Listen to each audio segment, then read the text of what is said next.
Howdy guys, Radio Magic here, and I hope you are all having a fantastic morning, day or evening, wherever you are and whatever you are up to. Today we'll be running through some Azorius Control in historic best of 3 to see, as part of our mini-series that we've been trying on the channel so far, how viable is Control in the historic meta at the moment. So a bit of a catch up in case you didn't watch the last video, but I'd advise you go back and watch the Jeskai video that I've got. I have a problem with Control. It's one of my favourite archetypes, and I love to play it. When I used to play at FNM, it was great, and I play it in Pioneer as well. I even play it in Commander with Zer. But the problem I have, especially in the arena metas, is that it feels so underwhelming and just overall not powerful. It feels like there's too many powerful things happening in the format, and it's very difficult to get control of the game, if you will. And this being said, I am not the strongest Control player. Like, I am far from it.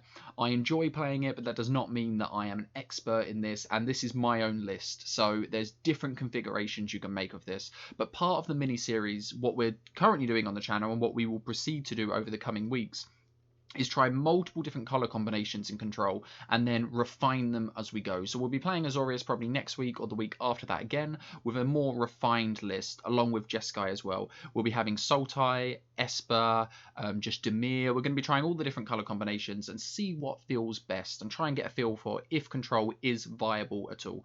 I want to remind you guys that there are timestamps down in the description below. So what I'm going to do now is go over a deck tech of the list, why I'm running the things I'm running and the decisions I've made. And if you guys aren't interested in that at all, you just want to jump into some games, see how it does, because you know what all of these cards do and you know what a control list is already, then go down into the timestamps and check out. You can also check out what the matches were, but I haven't put any of the spoilers in there, so go down there. It's completely spoiler free. But essentially what a control list aims to do is take control of the game and stall it out, grind out of your opponent, get some 2-for-1 value wherever possible, and essentially just take over with card advantage. By the end of the game, typically a control list is going to have 4+ cards in the hand with a counter spell or removal spell, some card value sort of maybe Teferi, Dream Trawler on board, and your opponent's going to have 1 card in hand, maybe at best, top decking. So you're going to feel like there is just nothing your opponent can do, and they're often going to concede before you even end up physically winning the game, dropping your opponent's life total to 0, or milling them with the age-old Teferi hero of Dominaria -8, just tuck himself over and over again. But yeah, let's go through a bit of the deck tech just so you guys get a bit of an understanding as to what we're doing. So what control list would not be complete without 4 sensors? Sensors are such an essential part of the list. They catch your opponent out. As soon as your opponent sees one of these, whether you cycle it or whether you play it, they're going to be playing around sensor for the rest of the best of 3. Because you run 4 of them and they're so low cost, they can just cycle on turn 1. Sensor's going to be one of your best friends. You're going to be looking to cycle this later on in the game since it doesn't become a very reliable counterspell, but it's pretty good. It's in there. It's for a similar reason to Cast Out and Shark Typhoon. You can cycle it early, so low opportunity cost. We're also running Essence Scatter, which is one of our forms of early removal in the list. We're also running a few other bits, but we'll get into them in a second. Pretty straightforward. We're just going to counter a creature spell. This game, the reason Essence Scatter is so good is it can counter anything on turn 2, all the way up till turn 30 in the game, no matter what the converted mana cost is, as long as we're not against a Ceratops or a Carnage Tyrant or any other thing that can't be countered. Essence Scatter is going to be mad. Even against an Ulamog, Essence Scatter is great. Yeah, your opponent gets the cast trigger on it, but the cast trigger you can recover from. You cannot recover from a 10/10 that eats 20 cards off of your library each turn. We're also running Tail's End. So Tail's End is something I've been flicking back and forwards between this and Dovin's Veto. The reason I'm running Tail's End is, yes, 1, it can hit creatures, which is really relevant. Most spells that we want to counter are legendary, but also there's so many times that our opponent's getting down their legendary piece or any sort of thing before we can answer it. So Tail's End sort of has that disallow sort of ability, flexibility to it. And you'll notice we're not running disallow in this list, but we'll get into it in a minute. Why not? So yeah, I've decided to run Tail's End, but we could run vetoes. We are running vetoes in the board for more control-y matchups, so we'll get onto that in a second as well. Our 2-mana interaction as well. So we could run. There's a lot of things you can run on the 2-drop slot. You could run Seal Away. You could run Baffling End. There's a few other ones as well. I've decided to go with Warrant Warden. In the Jeskai list, we played Justice Strike, I think. Yeah, we're playing Warrant Warden just to give it a try, and the main reason we're doing this is essentially because we're running Essence Scatters, we can normally stop our creatures from redeploying their threats. It gives us complete control over our opponent's next draw. So, for example, some matchups your opponent's going to attack with their Llanowar Elves because they don't really have anything else to do with it. Well, Warrant Warden is going to punish that because you're guaranteed to draw Llanowar Elves next turn, and you won't have the mana available. Really good card. It's also good turn 5 with Teferi, Tick Up, and Warrant Warden to protect it. Also, the Warden side is relevant in them control matchups or just non-creature matchups when your opponent isn't playing many creatures. We can just for 5 mana create a 4/4 blue and white Sphinx creature token with Vigilance and Flying. It's not a lot and it's not a great rate, but it's what we've got in this list. I wanted a bit more versatility with our removal instead of just something that's completely dead in all matchups. Also, Warden has some really good synergy with Torrential Gearhulk. Torrential Gearhulk, for most of you, I'm getting a little bit ahead of myself, but I'll get into it now. Torrential Gearhulk, for most of you that remember, 6 mana legendary, a 6 mana artifact creature. Sorry, it's not a legendary, with flash. So it's a 5/6 with flash that when it ETBs, you may cast a target instant card from your graveyard without paying its mana cost. When this was in, and then you need to exile it if you do cast it. When this was in standard, this was excellent. This was run with Teferi, Approach of the Second Sun. This was mainly hitting Glimmers and just generally good removal spells. Sometimes your Disallow as well, it was hitting. But in this list, we have some really good synergy with it. So, though it can only cast an instant card, if you have a split card, but one side of the split card is an instant, Torrential Gearhulk may cast any side of that card. So, with Warrant Warden, though Warden may be a sorcery, if Warrant Warden's in our graveyard, and Torrential Gearhulk ETBs, we can cast Warden instead of Warrant. We can cast Warrant if we want to, but we get a free 4/4 blue Sphinx creature token with Flying and Vigilance, so that's why Warrant Warden's in here above some other 2 mana removal spells. Torrential Gearhulk also works really well with Commit Memory, and we'll get into that in a minute as well.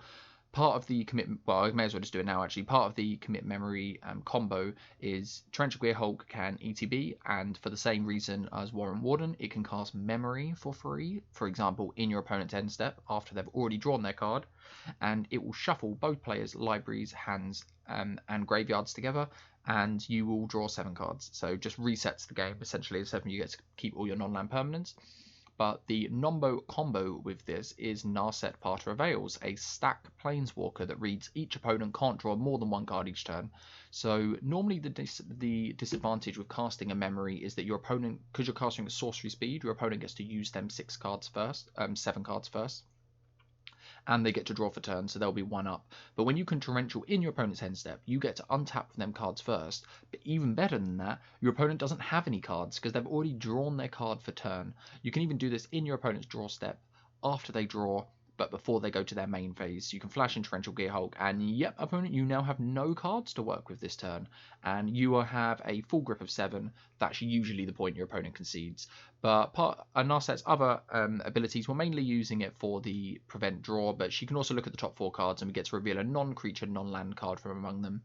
So Torrential Gearhulk and Dream Trawler are off the table with that, but everything else is fair game. So we've decided not to run Disallow in the list, though I think Disallow is by far the superior counterspell if you're just looking at counterspells. Absorb has the ability and flexibility to gain free life, and this is going to be really relevant a lot of the time. There's a lot of aggro lists going around, a lot of creature matchups. I think it's more relevant to have Absorb most of the time than it is Disallow, since we can bring in other counterspells off the board when we need them. Essentially, that's just the reason we're running that. Cast Out was something I really wanted to run 4 of, just because the opportunity cost is so low, it can cycle away, but I've decided to drop to 3 just because I really want to run 27 lands in this list. The argument probably should be made for 28 up to 30, just so you're guaranteed to hit your land drops. But I was really struggling to find more cuts. So yeah, Cast Out, pretty flexible, 4 mana enchantment with flash that can exile a non-land permanent. Really good, or you can cycle it for 1. Our board wipe of choice, and will be our board wipe of choice for the rest of time, is Wrath of God. I don't think it's getting any better than this. 4 mana, destroy all creatures. Unless they print part of Fumigate on this and we gain life for them, I don't see anything replacing this. The thing about Wrath of God as well, which is easy to mention, but for people who are not familiar with Control, a lot of the time you really do want to be 2 for 1ing your opponent. It's why Narset's so good as well. So if we can kill 2 or 3 creatures with a single card, that means we're up, we're smiling, we're normally quite good in that situation, and get ahead on card advantage.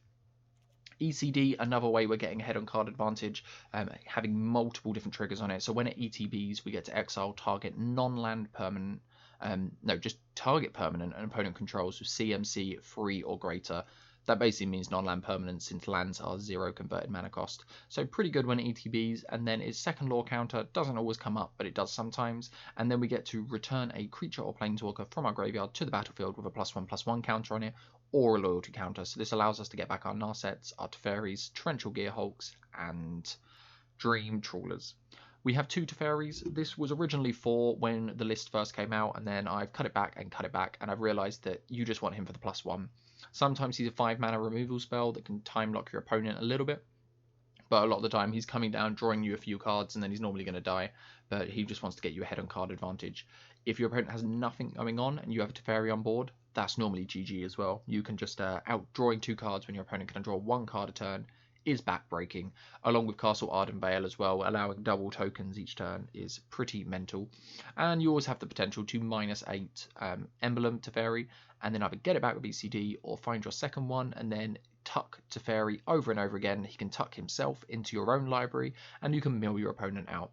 That's probably not going to happen because we have Castle Ardenvale, Emery's Call, but that was the original win con with Teferi. That's how control-y control used to be. So we have Shark Typhoon, another card, I'm saying this about most of them, that I wanted to run 4 of because there's so many powerful cards. Shark Typhoon is a 6 mana enchantment that whenever you cast a non-creature spell, so essentially a whole list, you get an XX Shark creature token with flying, where X is that spell's converted mana cost. Or you can cycle it for 1 blue, 1 and X, and then you get to make a Shark creature token that's power XX equal to whatever X's cost was. I read that really awkwardly, I should have just read the card. So most of the time we're going to be looking at cycling this because it's card advantage for us. We don't use a card, we just use our mana, but we're going to create a body on the ground that can either trade with a creature, block a creature successfully, jump in the way to save our life total, or protect a planeswalker. Really, really good, and a really fast win con as well. We've been over Torrential Gearhulk, and then we have 2 Dream Trawlers, which is a 6 mana Sphinx, which I wasn't too big on when it first came out, but I've become more and more fond of it as time has gone on. It's a 6 mana 3/5 lifelink flyer, and whenever you draw a card, it gets +1/+0 to end of turn. And then whenever it attacks, you draw a card. And then the most important bit of it, you can discard a card and it gains hexproof till end of turn. Tap it. So that is a bit of a disadvantage, especially when you're relying on your Dream Trawler blocking or attacking. Your opponent can try to remove it to force you to tap it. So what you got to think is Dream Trawler is a 3/5 blocker and a 5/5 lifelink attacker, because you'll draw your card for turn and you will draw when it attacks as well. Also has some synergy with things like Censor as well, and Cast Out, since we can cycle them cards away and increase Dream Trawler's power. We then have Commit to Memory, as we went over already, and then we have some value in our mana basis in the form of Seagate Restoration. Not a massive fan of it, though it's going to be really good card advantage in the late game sometimes, just push us over the edge. Or Emery's Call, which we are running a 4 of because this is just going to close games really, really fast. In the rest of the mana basis, we just have some dual lands. We're only running 3 irrigated farmlands because we don't want that many tap lands, and 3 Castle Ardenvales as our value mana basis. I think this is going to change as videos go on because I've taken into consideration maybe more like Cinder Barons might be more of a shout where we can make a creature out of it. Probably want to fit some number of Field of Ruins in here as well, so it's all going to be up for change, but we will do that as the weeks go on. As for our sideboard, we have a number of things. I'll just go over them real quick. We have Authority of the Console. I only managed to find 1 of these in. This is for your mono red matchups, your Goblins matchup, anything time your opponent's going to have a ton of haste threats, or you just need to gain a bit of life to stabilize you. Authority is coming in. It was an awesome card in Standard, just as good now. Free Grafdigger's Cage, it's either this or Rest in Peace, and I've decided Grafdigger's Cage was the better option. Shuts down Uro, shuts down Muxus, shuts down Graveyard, shuts down, I think, Aetherworks Marvel as well. It just shuts down a whole load of stuff in the format, which is exactly what we want to be doing. Seal Away, because Odonto's Vanguard is a thing that I come up against sometimes, and I can't stand losing to this card.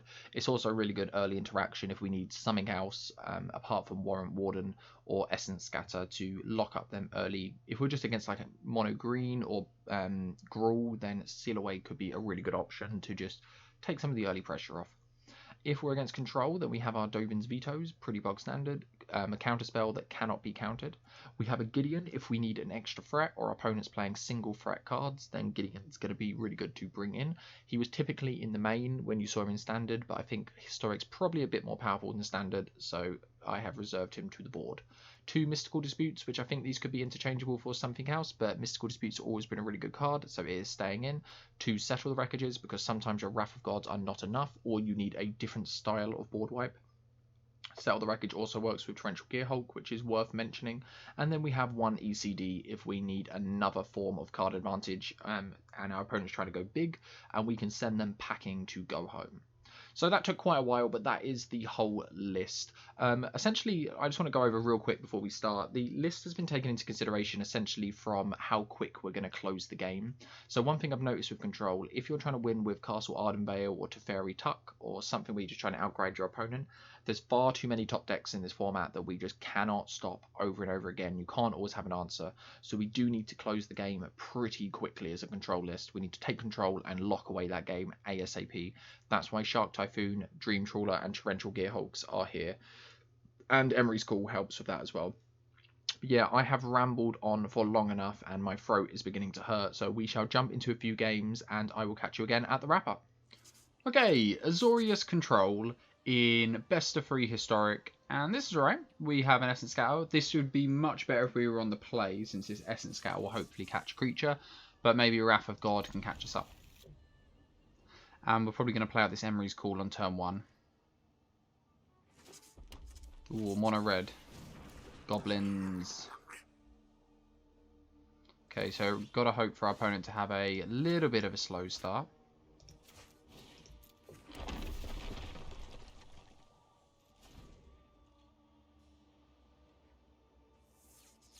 We should be able to catch a turn 3 Muxus.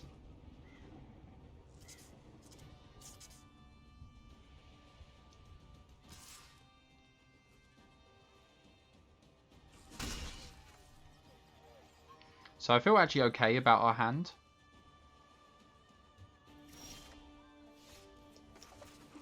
So we get to catch Muxus here, or if they do nothing that we want to interact with, we can cycle one of these irrigated farmlands.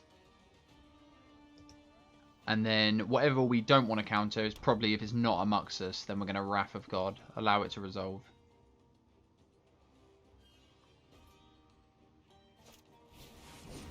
Chieftain. I think we're going to have to let the Chieftain resolve.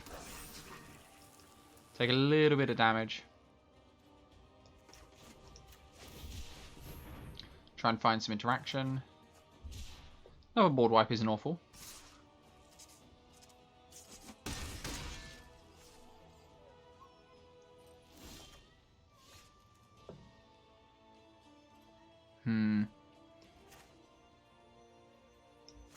It's highly unlikely that our opponent's going to have a non-creature spell here. I think the Goblins list is almost entirely creatures, so there's no reason to shock.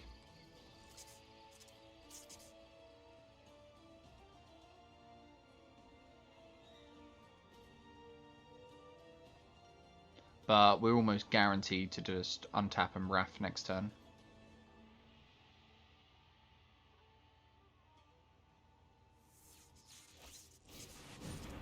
Chieftain, so this way we're taking 3, 4, 5, 6, 7 damage. I think we have to allow that. This might be a little bit dangerous.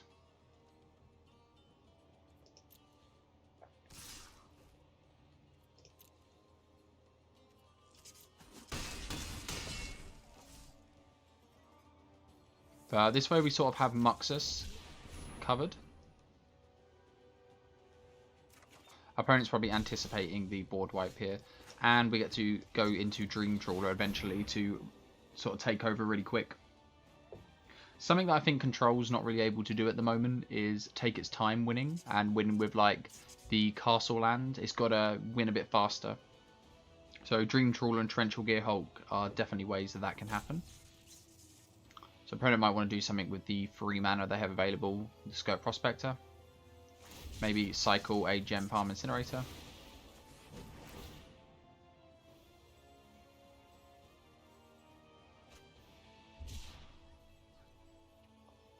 So our opponent got a little bit of value, but we got to clear the board up, which is exactly what we wanted to do.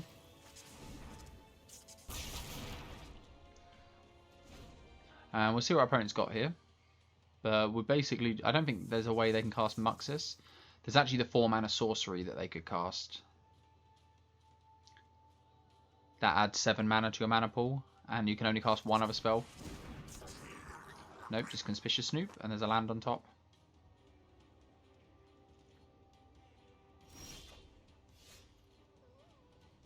So I think we're just going to play Emery's Call tapped. So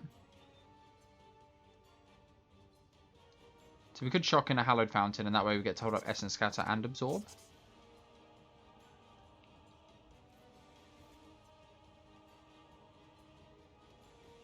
And then we'd be falling to 4 with the Conspicuous Snoop. I think since we're following up with Dream Trawler, that's okay.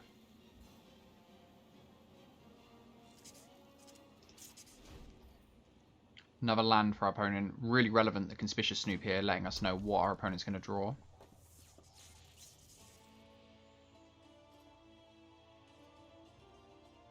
But next turn we just get to go Dream Trawler.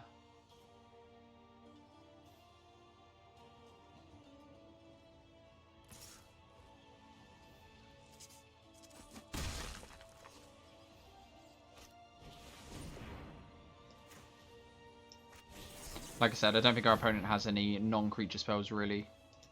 The only non-creature spell they kind of have is like Gem Palm Incinerator. And it acts like a non-creature spell, but obviously it is a creature.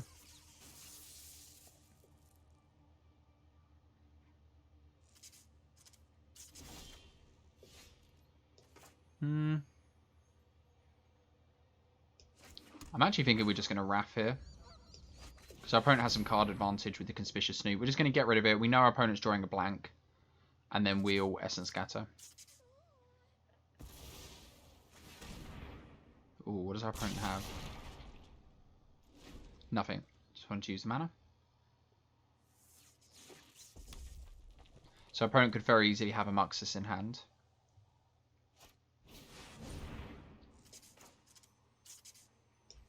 Yeah, I think we're going to stop this. If our opponent has Muxus, then they have Muxus. We're going to try and phase one turn. And the Dream Trawler might be able to gain us a bit of life. And play this out.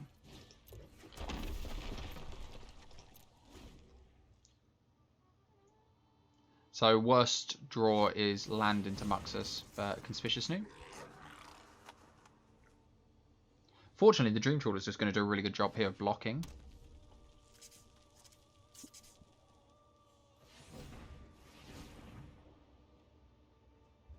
This doesn't... Oh, this does tap for colourless, yeah. Ooh, Chieftain on top.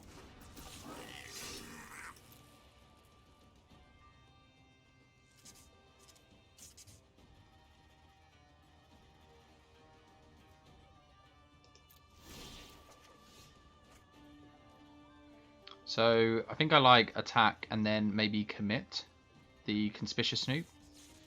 And then we know we're only taking 5 next turn.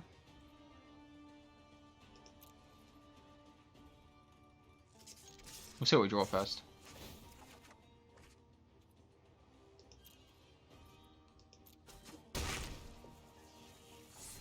Equally, we could Wrath now. No, I don't think it's worth it. I guess we'll wait for our opponent to draw.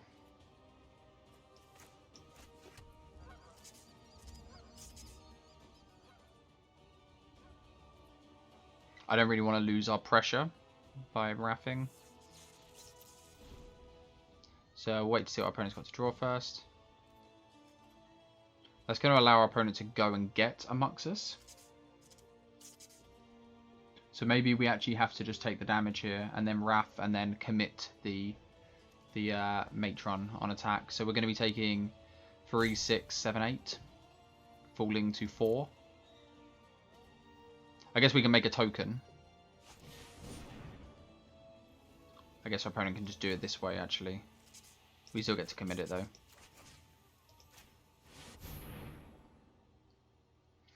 And there's a land back on top, so we know our opponent's drawing a blank.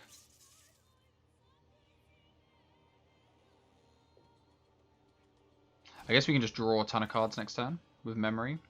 Our Dream Trawler will get massive. I don't think we're going to want to do that, since it's quite likely our opponent's going to draw into a Muxus.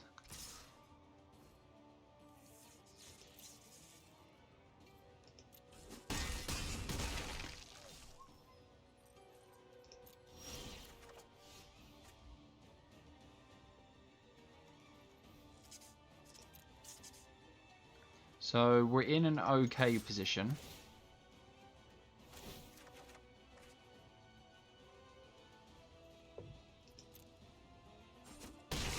We know they're drawing Matron in 2 turns.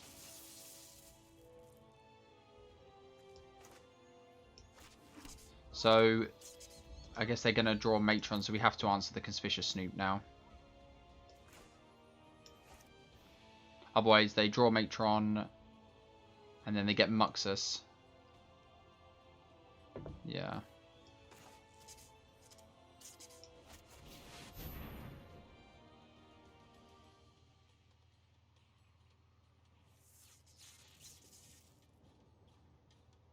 It feels really bad, but I think we have to.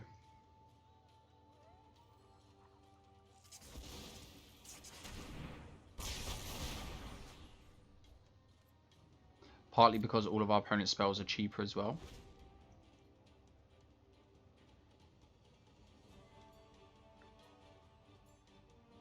So hopefully when they cast the Matron and they get the Muxus, how much is it going to be? So it's they're going to be left with 2, 3, 4, 5 mana available to them once they play this. So they won't be able to play Muxus in the same turn. Is that right? This costs 3. So they have 3 in the Phyrexian Tower left.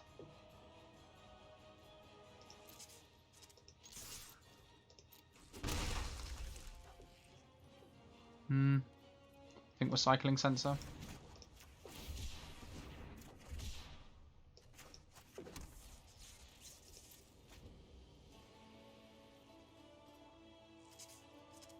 So if we didn't cycle Sensor, we could have made 2 tokens.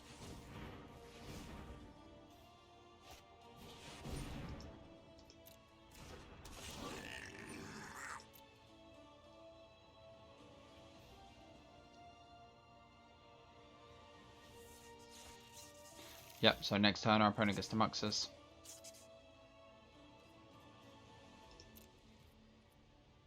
So we could memory here.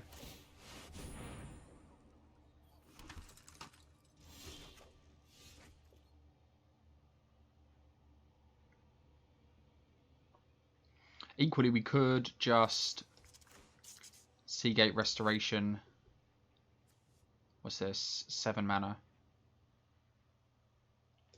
Chump with our 2 tokens on whatever the Muxus gets. Hope that's enough, and then Wrath.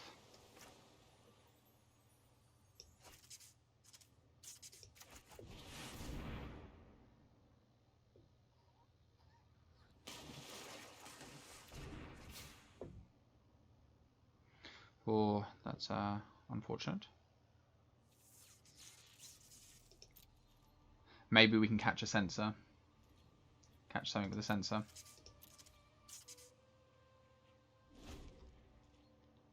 So we really need to hope our opponent's Muxus isn't too strong here. This is kind of like what I was saying about earlier, that it's very difficult to close the game quickly.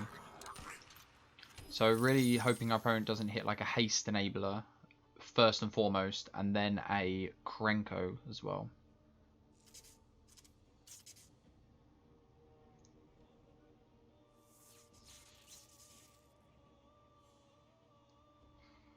So opponent can sack the Wily Goblin.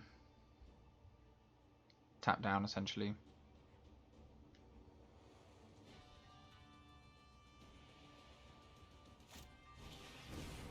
But if, as long as our opponent doesn't top deck too well... Wait, has our opponent got no mana left up? Wow. They did not want to play around Sensor. Ooh. They definitely should have sacked their Wily Goblin to play around that. I guess it's easy to know what to play around when you're the one with the cards in your hand.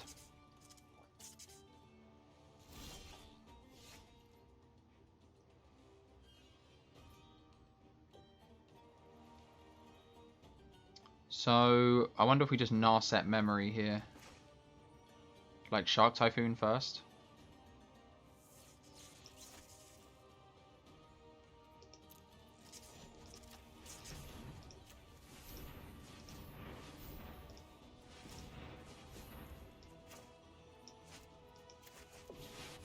Shark Typhoon is going to close the game fast. If you wish to see it now, I have just the trick for this.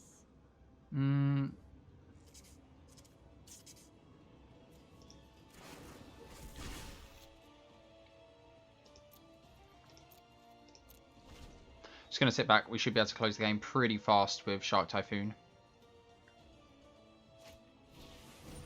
Yep, that's fine. God, I can't believe that sensor play.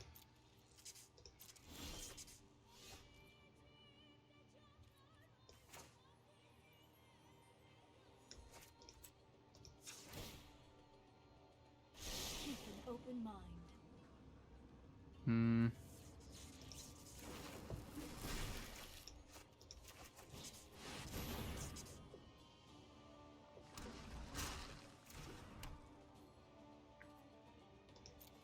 So should have lethal next turn. Just pass the turn here and then attack for 9. We also have Warrant Warden, which I think we just want to actually cast Warden, don't we?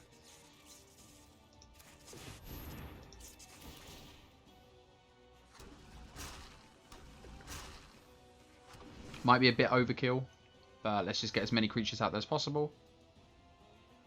So our opponent needs a Muxus into a Haste Enabler and Krenko. Oh, it was definitely the sensor that managed to pull us through there. So Authority is in. That's one of the reasons we want. Settle the Wreckage, Graft Digger's Cage. Stuff we don't want. So Tail's End is good for Muxus. Commit, I'm thinking, is too slow. Cast Out's too slow. I think ECD is not good enough. I don't think we're going to want... I think they're not awful. To cut our Wrath. Maybe we want to cut like some number of counter spells. We need our win con. Maybe Teferis are just too slow. Let's cut one Teferi, bring in the Tail's End since it can hit Muxus. It's really important to hit a turn 3 Muxus as well, so we'd rather have our Tail's End in than our Absorbs in this matchup. So this hand looks like a one lander, but I think we're going to keep because we have the Sea Great Restorations. This hand's going to be a little bit painful, but I think we are going to keep this.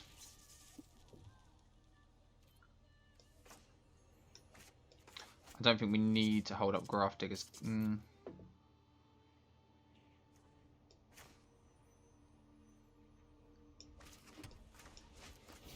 Our opponent could have a Braid, but turn 2 we want to hold up Sensor.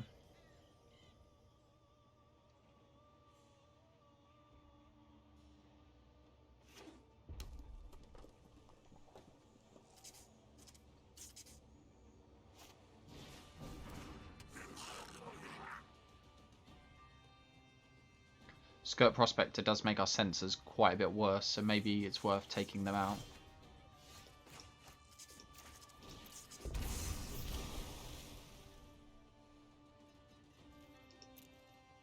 So normally the opportunity cost of Emery's Call and Seagate Restoration are next to none, but this is definitely one of the matchups where they are a little bit painful. Opponent's running counteracting lands.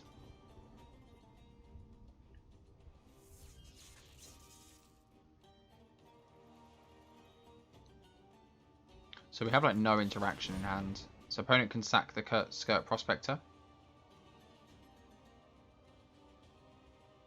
I think we're gonna make them sack.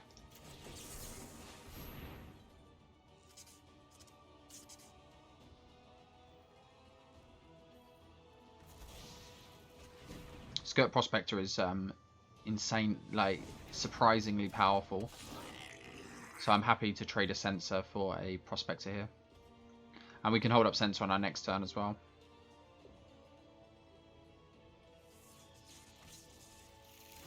Oh, Ringleader.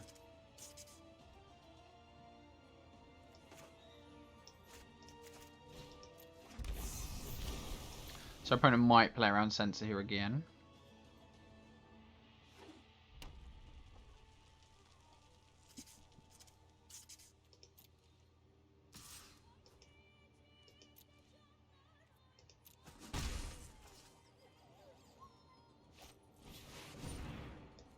Nope.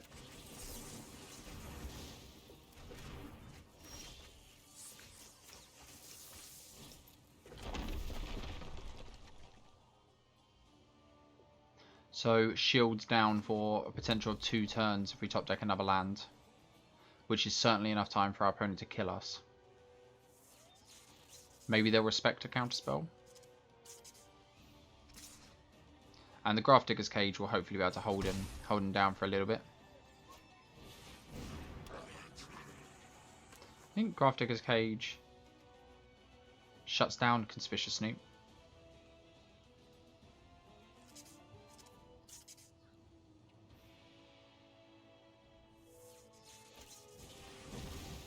Oh. So this has to enter tapped. Fortunately, we have Absorb. And I think our opponent, I don't know, maybe they're going to go for a Haste Enabler here. But we're going to counter pretty much whatever they play and then Torrential into counter.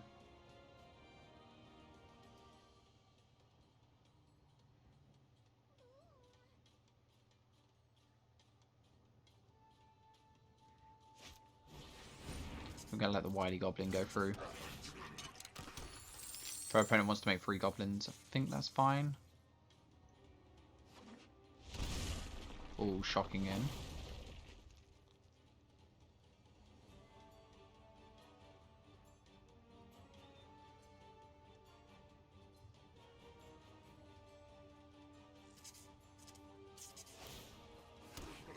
Ah, I guess Conspicuous Snoop does have the activated ability of it.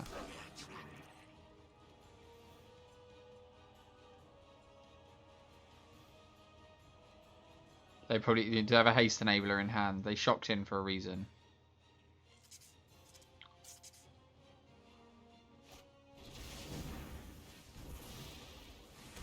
So Muxus just does not work the way our opponent wants it to work here, but we're still going to counter it. So we can Torrential next turn.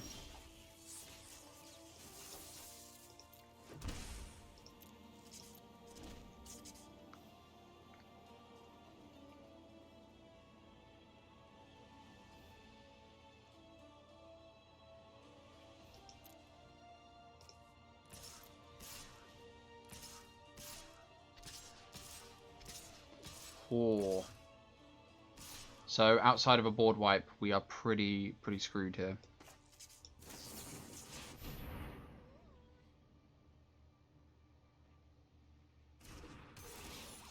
It might not even be correct to cast the Torrential Gearhulk.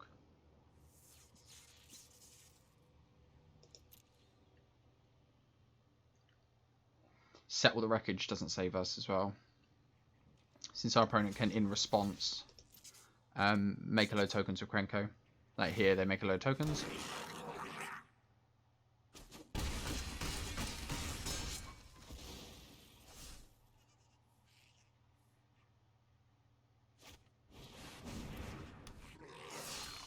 I'm not sure why our opponent's done this.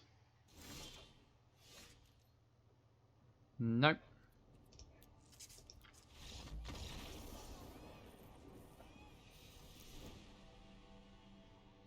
Okay, so that makes me think we just want the other board wipe.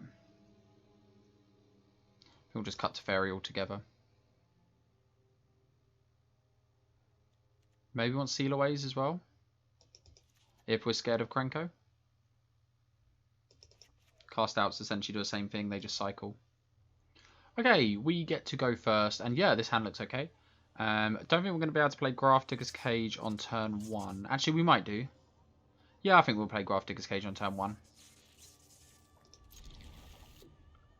And then we'll be able to keep up Censor and Essence Scatter. We'll just pay the life from Seagate Restoration if we don't top deck a land.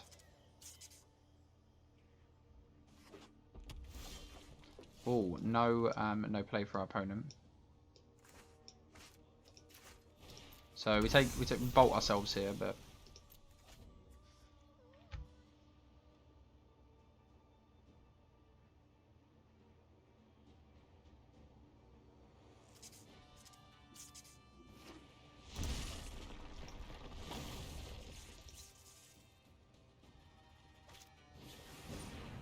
Yep, Sensor only lasts for so long, and this delays Muxus for a turn.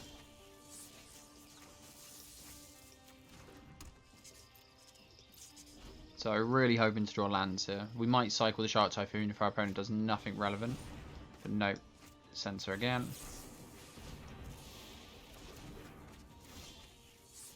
Land is excellent. This allows us to cycle Shark Typhoon if we want to, or Essence Scatter. Or we can do both.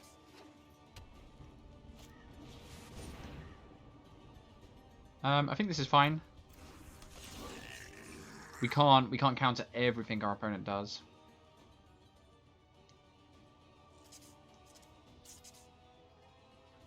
I think we're just gonna, yeah, so Grafdigger's Cage sort of shuts down Muxus anyway. We're just gonna cycle to make a 2/2.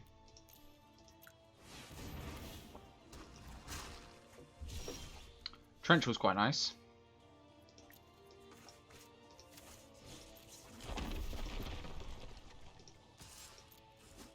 And in case our opponent has an answer to 1, we shall play the second one.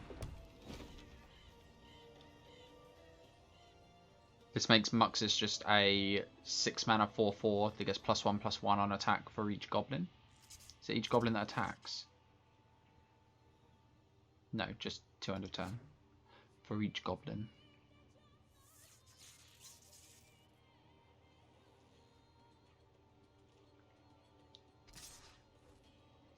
It's not something you can say every day when you're beating the goblin player in a race. Yep. So we'll just counter the thing they get from these. But we're in an okay position where we get to Essence Scatter Torrential, into Torrential Essence Scatter.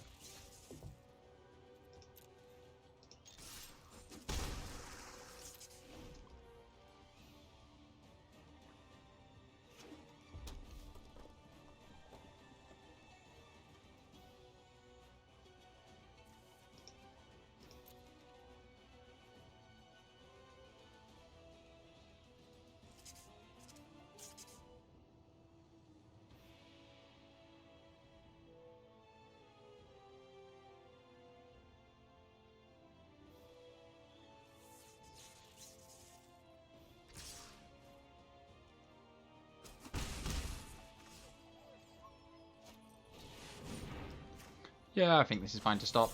If we top deck a land, it allows us to go into Torrential to get back the Essence Scatter, and that's nice.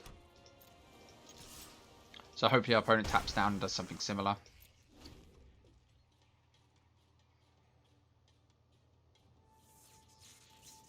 If our opponent gets to go wide with another Krenko though, we are in a bad situation.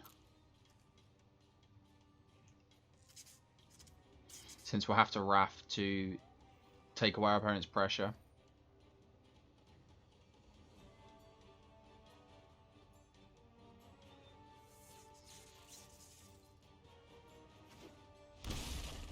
Nice.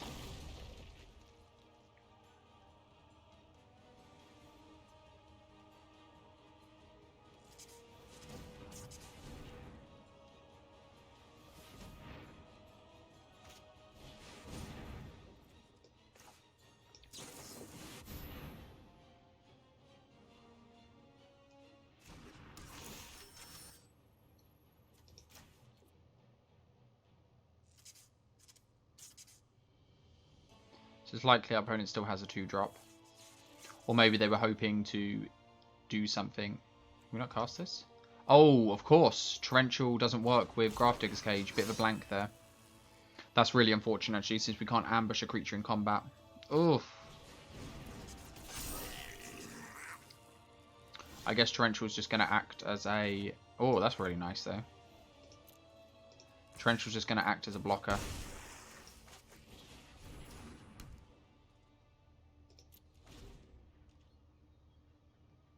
And hopefully we're going to get there with this 2/2 shark that we made on turn 4. And Authority's hopefully going to buy us quite a bit of time, especially against, now that they have haste, essentially takes all that away.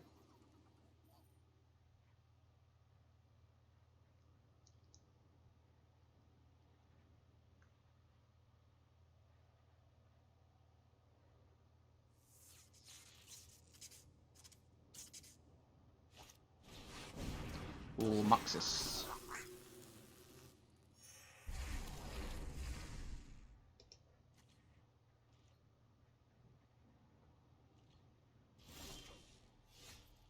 Castle Ardenvale is nice. It allows us just to throw something in the way of some of their goblins. But yeah, blanked a bit with the Torrential Gearhulk into Grafdigger's Cage. I don't know if we would have played our cards much differently. I still think we wanted to do the things we did when we did them.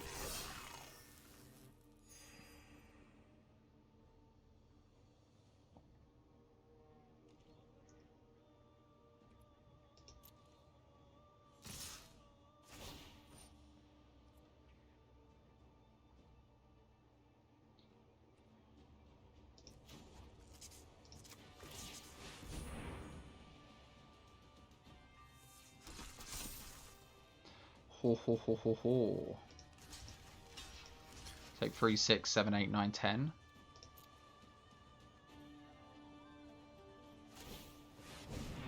Oh.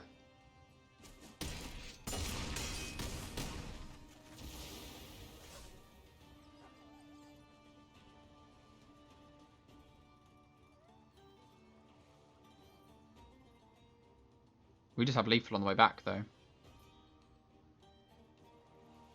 Unless our opponent can kill the Torrential Gearhulk. But they don't have a red mana available, unless they still can lay red land.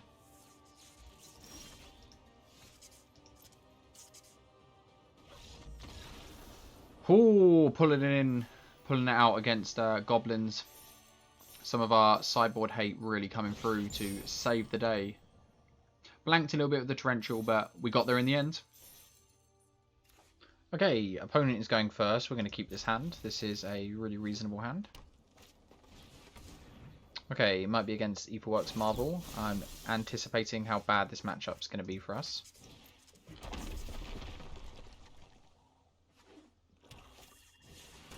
Oh, maybe counters? I mean, it might be Marvel still. They are in Sultai.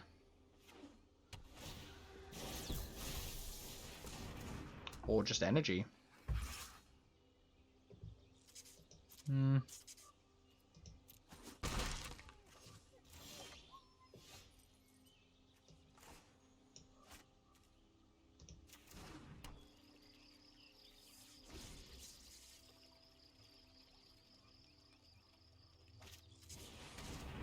Oh no, they're going to probably take the board wipe though.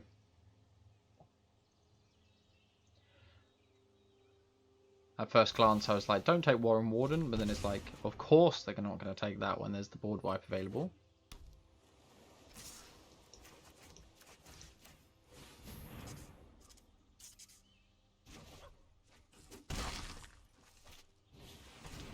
Second Long Tusk Cup. I think we're just going to play Narset here after we play a land.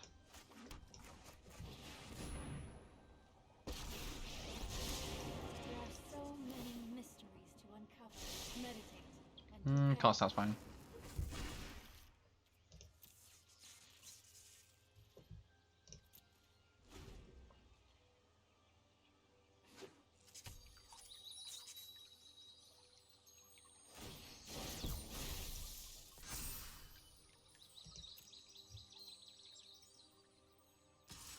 So opponent's not going to go for the energy gain this turn. You are a mighty warrior. I concede. So it looks like we're just against energy, not Aetherworks Marvel. Since you don't typically see Long Tusk Cubs. Unfortunately, ECD doesn't look like it's going to hit anything.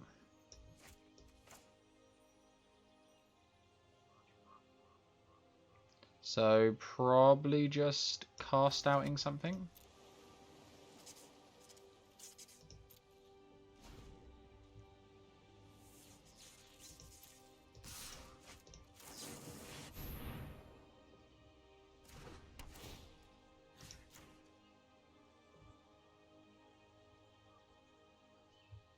Put like an assassin's trophy in response. Nope, just putting counters there. So taking 6 here, and opponent's going to gain 4 free energy.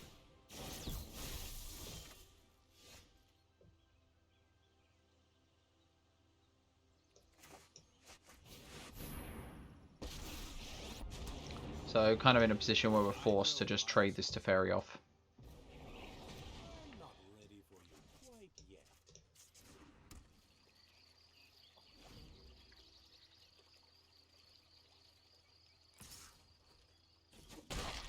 Feels bad to trade a Teferi for a long Tusk Cub, but you do what you have to do.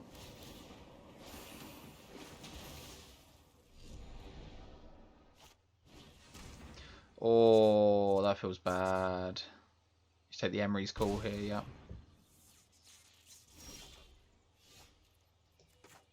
I think we're just gonna play this ECD out. It doesn't look like our opponent has many targets. They have Uro to get back, but I just want to start getting this Teferi back soon. And I don't know if our opponent can put another permanent in their graveyard.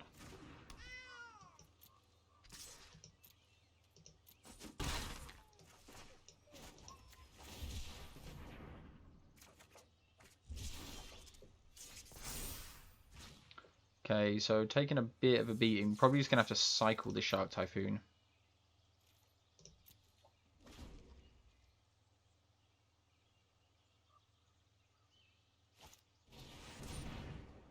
Nice.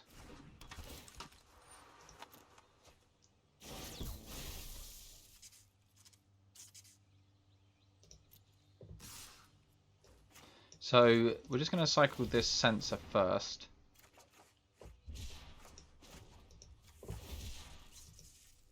We're only going to pay 1 as well. Since there's no reason to pay more since we can't trade with the Long Tusk Cub anyway. Just trying to find a board wipe essentially. Dream Trawler's alright.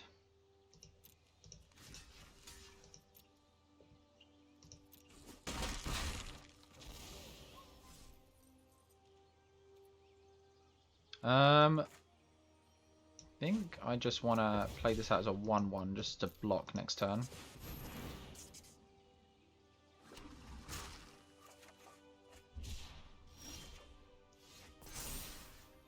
So we get to Teferi back.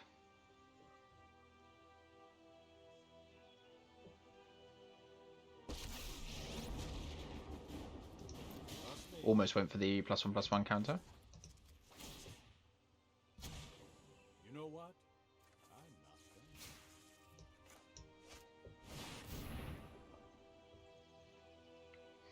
And hopefully this is enough.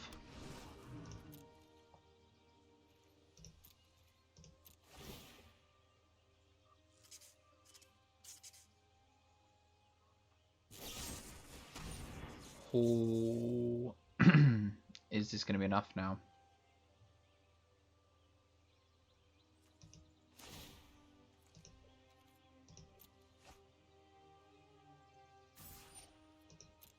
I don't think it's going to be enough now. Unless our opponent plays something pre-combat. Which they might do. Oh, unfortunate. You have a counter spell? Nice. Yeah, good game. Feels bad. That was just a normal little creature matchup. We should be able to beat that. ECD did not feel good there at all. So opponent's definitely going to have like hand hate.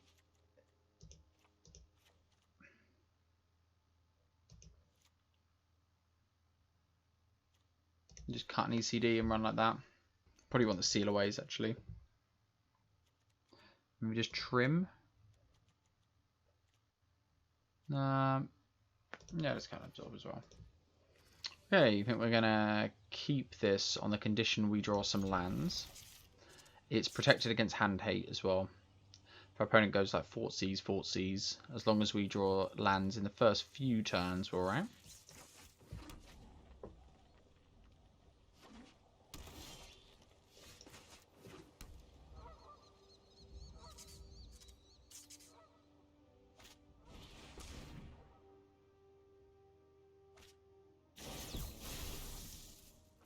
Gonna get 4 seized here. Nope.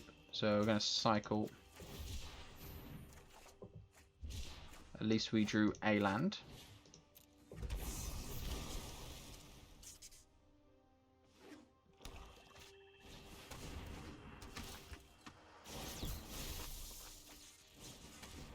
Ooh, what's our opponent going to take? We have a handful of gas.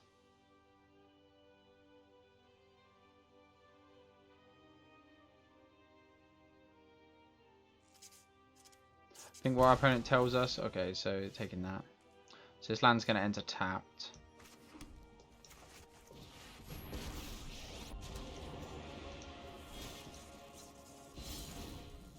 I'm going in.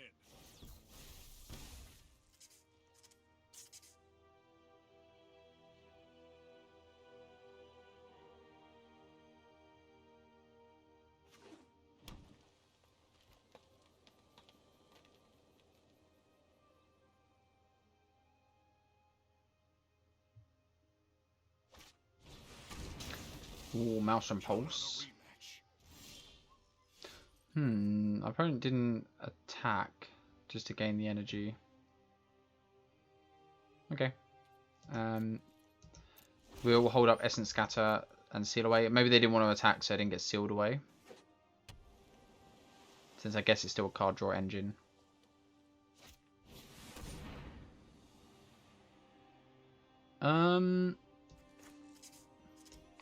I guess as long as our opponent doesn't hand hate the Wrath of God, then we're alright.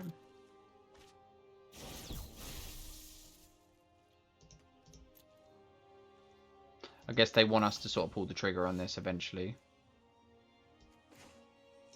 I guess we're better off just playing Teferi here. Right on schedule. Let's skip to the good part.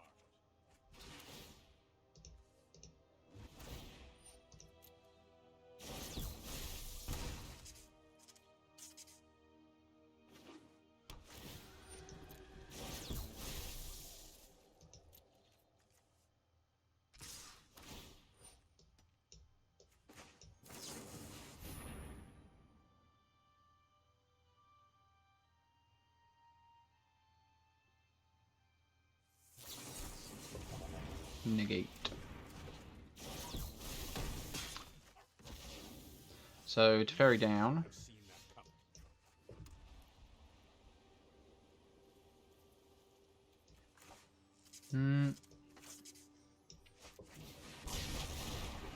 coming. We got the Essence Scatter. So our opponent's probably waiting for us to pull the trigger on that board wipe.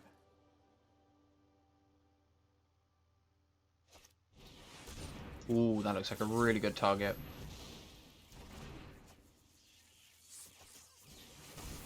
Long Tusk Cupboard is.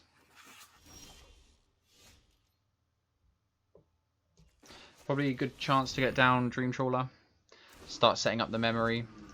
Because memory with Dream Trawler is going to be pretty mad. And if we top deck a Torrential at some point, okay, our opponent's going to scoop it up there. Okay, so our opponent's mulliganed, and they're going first, but we're going to keep this hand. Not as much interaction as I'd like, but lands and spells. Probably going to cycle this cast out. Are we going to cycle this cast out? Yeah, probably.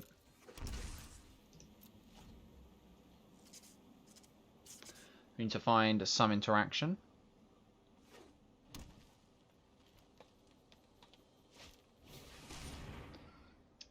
We'll let our opponent take the cast out if they want to, but I imagine they're taking Essence Scatter here.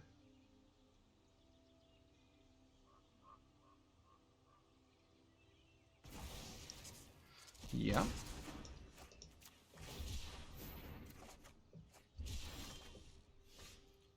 So there's no way our opponent has a hasty threat. I guess we could make them play around Sensor. Or top decking another Essence Scatter.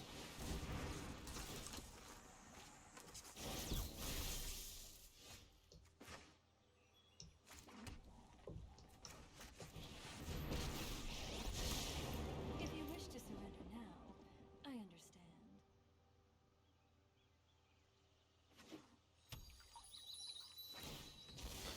see how our opponent decides to commit to the board. We're in a position where we can either activate Narset next turn if we want to. So yeah, Torrential goes. Or we can just prevent our opponent from drawing more cards, and we lose the seal away as well. So Narset's lost all protection. Probably just activating her now.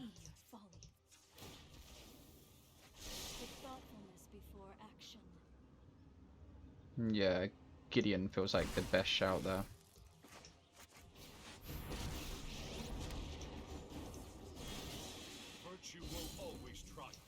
And we're going to have to probably keep this irrigated farmland to cycle.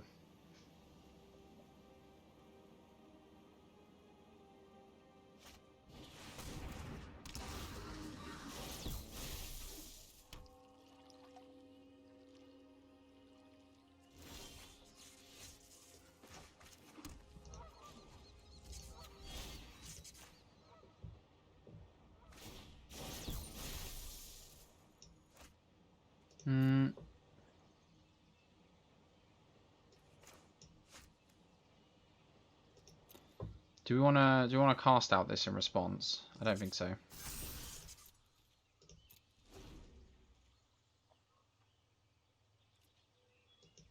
Since we can just wait one turn. Okay, so our opponent might be able to kill our token. Nope. Seems strange they both didn't go after Gideon. Maybe our opponent didn't see the Castle Ardenvale.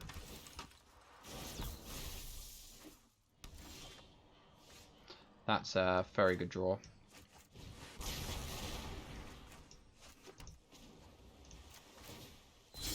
Now we beat down with Gideon.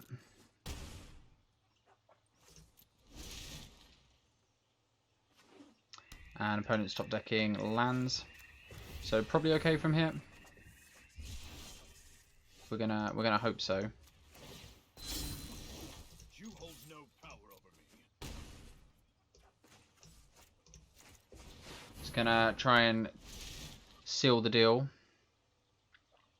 I guess we could have cycled with Shark Typhoon and had lethal next turn, which is obviously the better choice.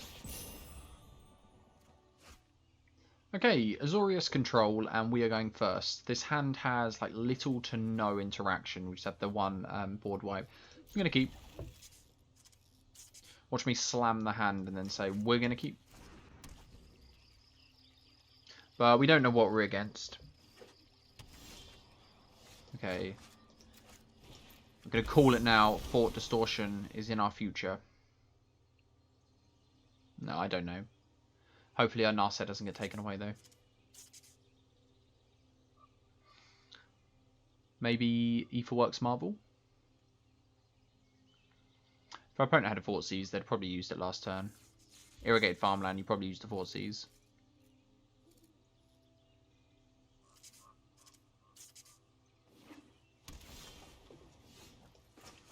So our opponent could have Sensor, but we're going to go for it.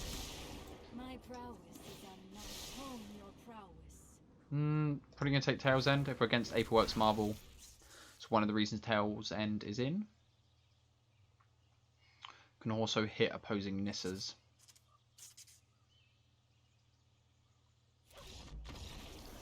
Opponent's just going to scoop it up there. Sometimes you get them Narset wins early. So how are we boarding? We don't really know what our opponent's what our opponent's got.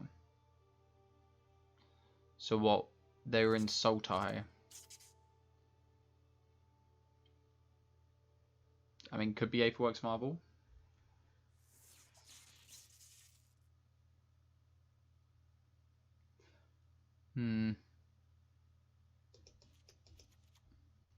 Graph Digger's Cage is normally a safe bet. If opponent's doing some sort of graveyard shenanigans or something. Don't know what to take out. Opponent scooped to Narset, so I don't think that's best to take out.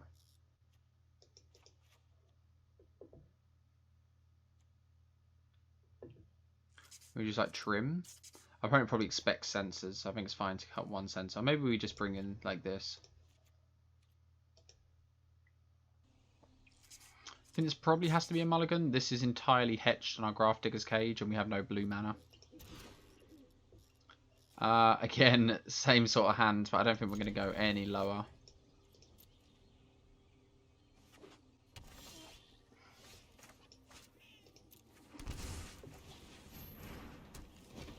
So maybe the cage is going to be good. Maybe not.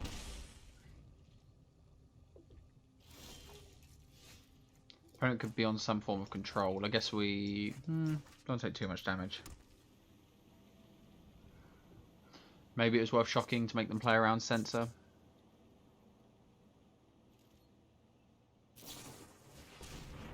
Okay, so some form of ramp.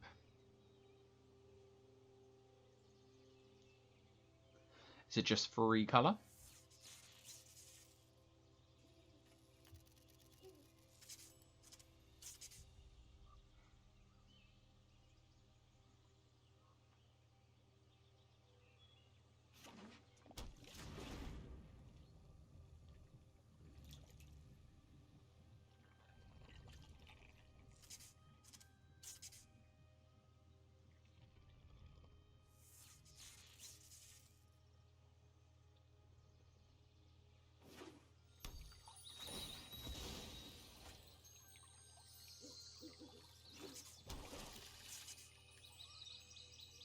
So it looks like our opponent's on maybe 3 colour control.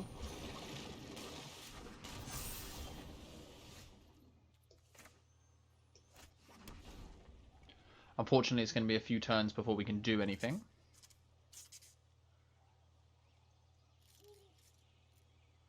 So we might have sideboarded incorrectly, and we actually want to put this Gravedigger's Cage back out and bring in our vetoes.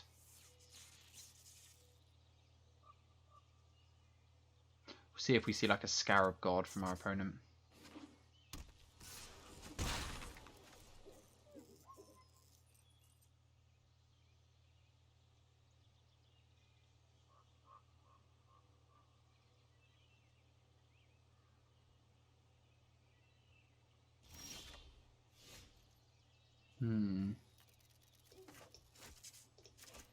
So it's very likely our opponent's holding up counter spells here.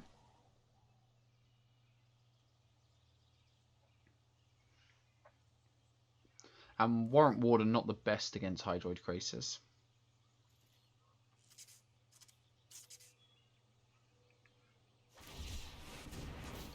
It's okay against Shark Typhoon though.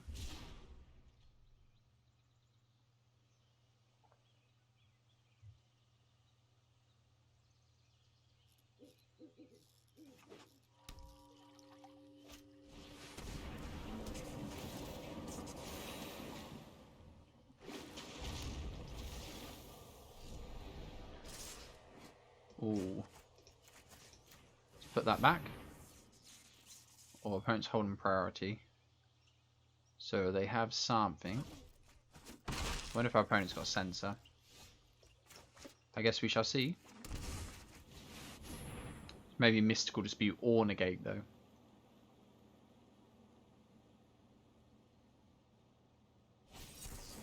Negate. So yeah, it looks like our opponent's just on control. Nice. So Rough next turn looks okay. Doesn't look great because Nissa still gets to take over. I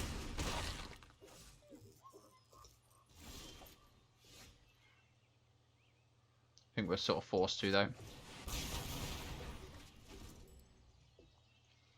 So our opponent gets to smack us here with Uro, or gets to bring back Uro and play Nissa. Before playing another one. Does Gravedigger's Cage stop Uro? Yes.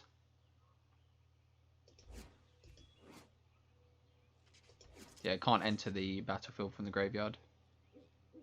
Gravedigger's Cage is worded so weirdly. It hits on so much in the meta though. So really hoping to draw land. I think it's going to be land or bust.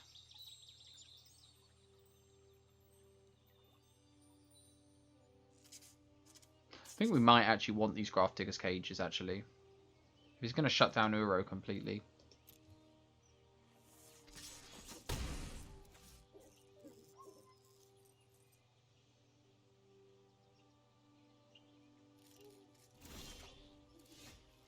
So we could play Torrential Gearhulk or Dream Trawler, but I think it doesn't matter. Our opponent's going to have a removal spell either way, and I'm willing to hedge my bets on it not being a sorcery. It's unlikely our opponent's going to have a sorcery. And I'd rather have the Dream Trawler in play than the Torrential Gearhulk. If we didn't have Grafdigger's Cage in play, we'd probably be dead because of Uros, but we'd be Torrential Gearhulking into Warrant Warden. But this gives us a way to attempt to take down this Nissa in time. It won't get to ultimate range. And then we can just flash out Torrential Gearhulk. Harness the elements.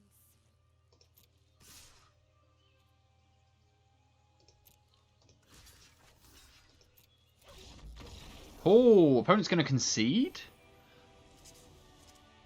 Okay, we only had 2 cards in hand. I think there's every possibility they could have taken over there.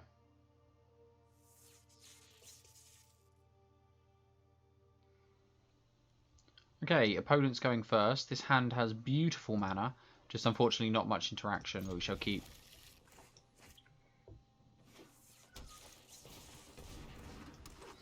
Oh.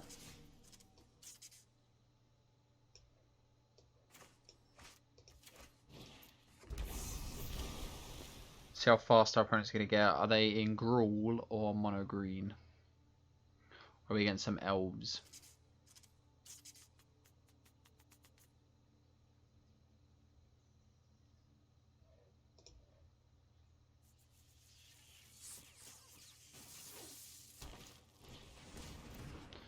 More mana ramp.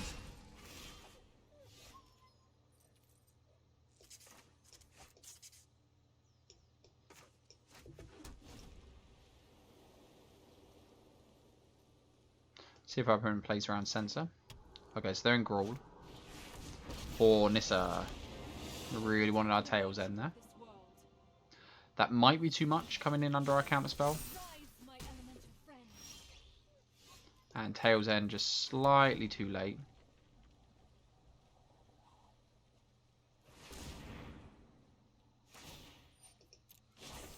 Behold nature's true power. We'd have had the Tails End 1 turn earlier. Gone down a bit differently.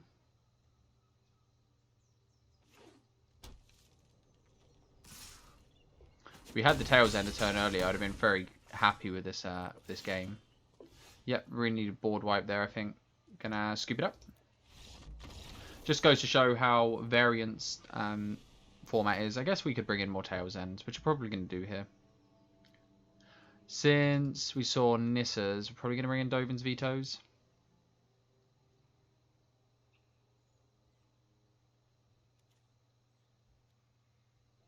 ECD seems good.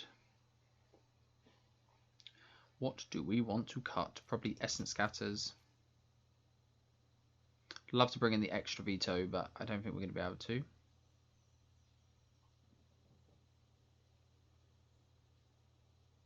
I think Wraths are going to be our best friend. Maybe we want to settle as well. Maybe we want the settles.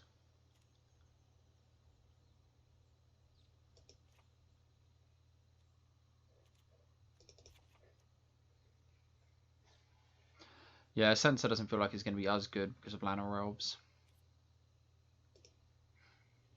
Okay, this hand. This hand is okay, but we have to draw more lands. I think we're going to keep it. Warrant Warden gives us a way to stop some of our opponent's attackers. If they decide to just chip in with a Llanowar Elves, it's going to put us in a good position. It will force them to redraw it and they won't have the mana. So hopefully maybe going to cycle this Sensor. I think cycling Sensor is still right.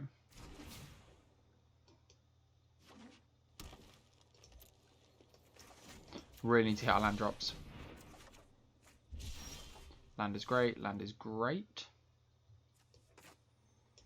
And I think we'll make our opponent play around Absorb. And we have the commit memory for our opponent's Nissa.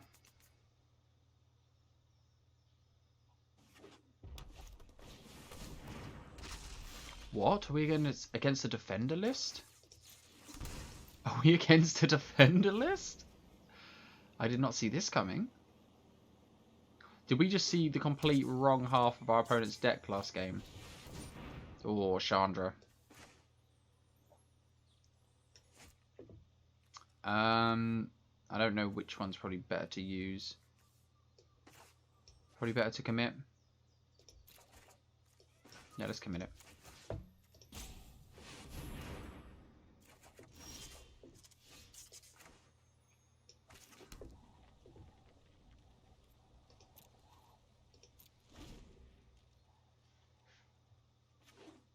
I'd love to cast Warden here, but we're not going to shields down.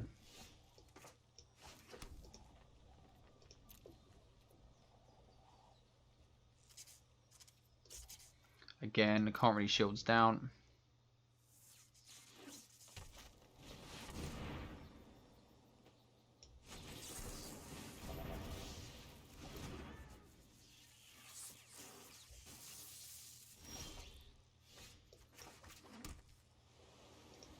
So, probably just going to Torrential here. I think we're going to spin the wheel and Torrential into memory, depending on what our opponent does. Nope. We're just going to Torrential into Dovin's Veto.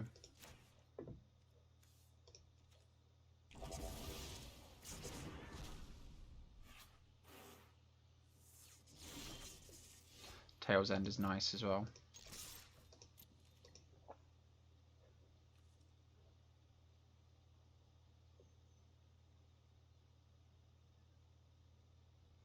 So we're about to see the flexibility of Warrant Warden. In these matchups where our opponent doesn't really have any creatures that we want to target, we can at least close the game a bit faster.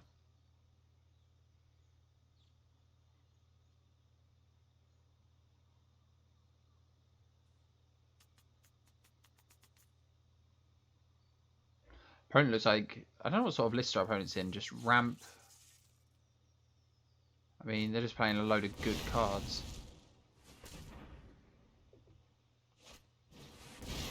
Yep, nice.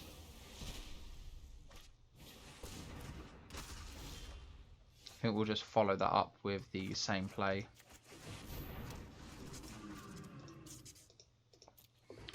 And at any point we draw a Narset, the memory is going to be really good. Thank God we had an answer to that.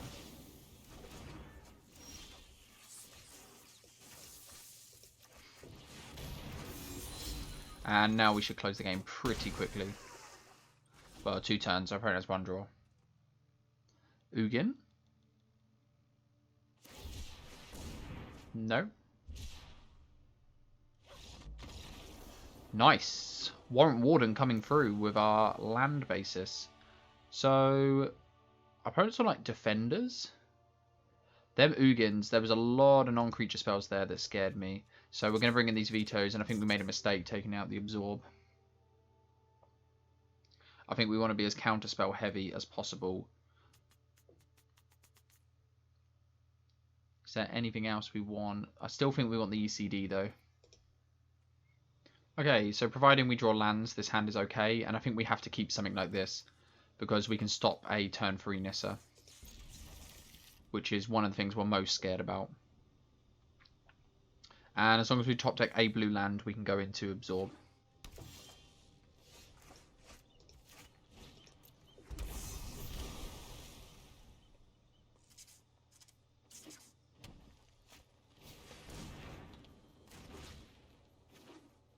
I really like our opponent's list though.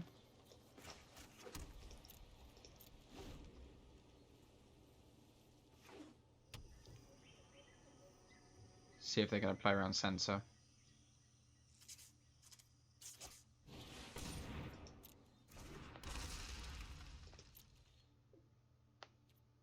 We're just going to draw.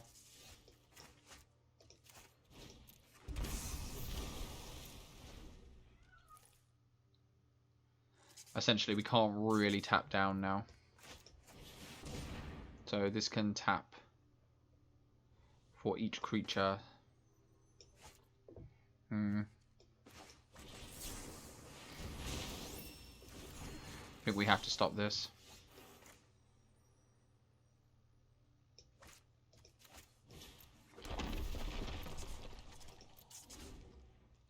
So if our opponent, they might have a Nissa in hand, but they're waiting to play around center.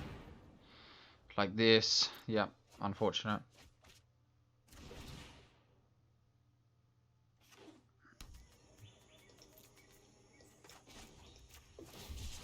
Looking to find a hard counterspell.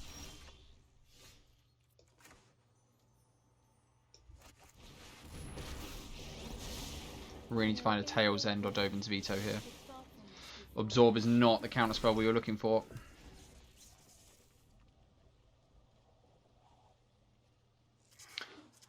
So the best play we have now is they play Nissa, we can warrant the land away, and then we get to ECD the Nissa.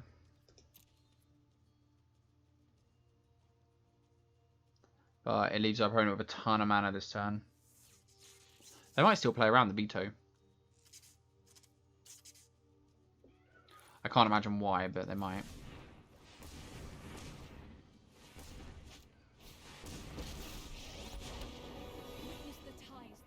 Just go for it, don't you? Since the Escape to the Wild is going to get rid of it in a minute. Be wary of the ground you walk on.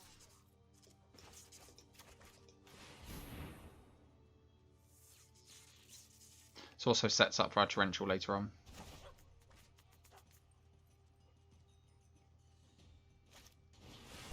Oh, another escape. Oh, nice. So we can't let our opponent have, like, I mean, they got so many land drops as it is. They get to go Clothus here. No.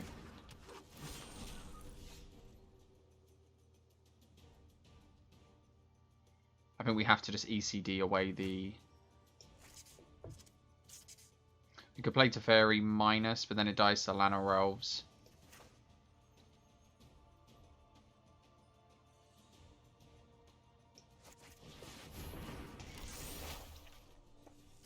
Just gonna have to start doing this.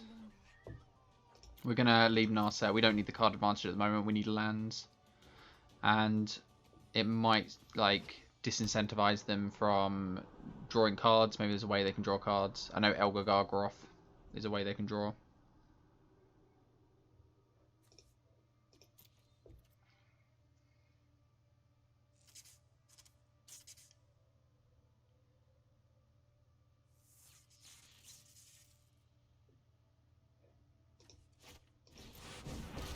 Ooh, Ugin.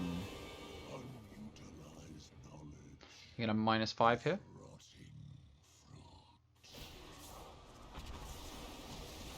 I think we're just gonna Teferi. Nope, that stops that Teferi plan.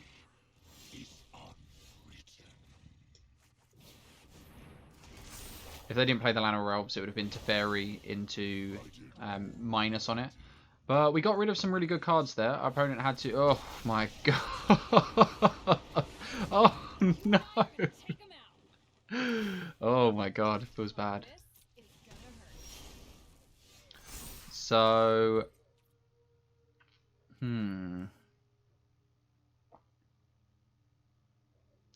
Do we just like board wipe here?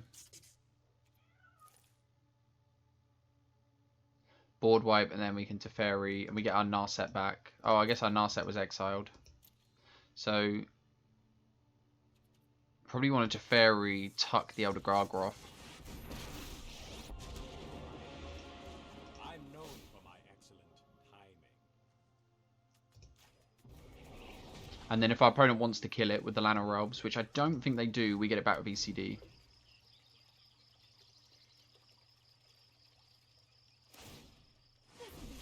Oh, adding mana. Oh! Nice. Oh no. Oh no. We can't find third ECD. Yeah, that's we're losing 20 cards. Okay, yes, let's go. We are in a pretty sticky situation now. Yes, opponent.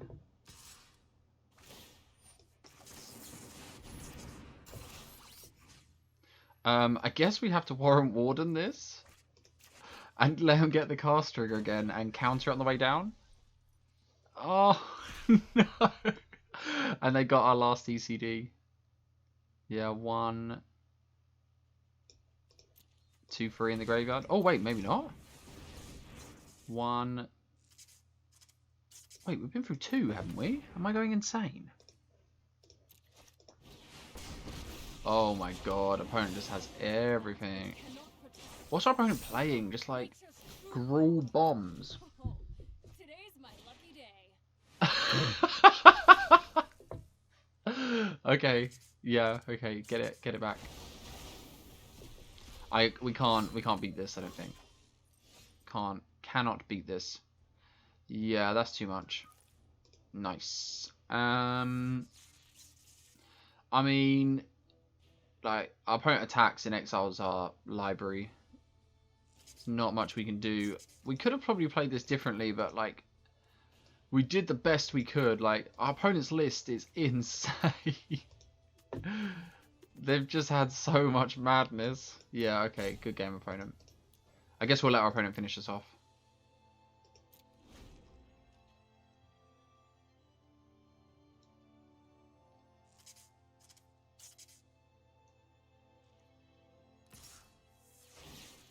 Really, opponent? Gonna concede, since our opponent could have finished us off. I guess they could have done it with Chandra, Torch of Defiance as well, but I expected them to animate with Nissa and do a full attack there. Okay, Azorius Control, and our opponent's going first, and we are keeping this hand. Some good interaction. Yeah, let's just play tap land first. These lands are quite painful.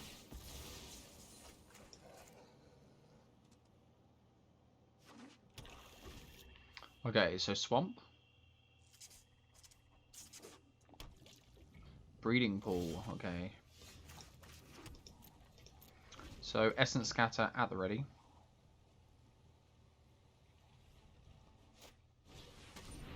No Essence Scatter for us.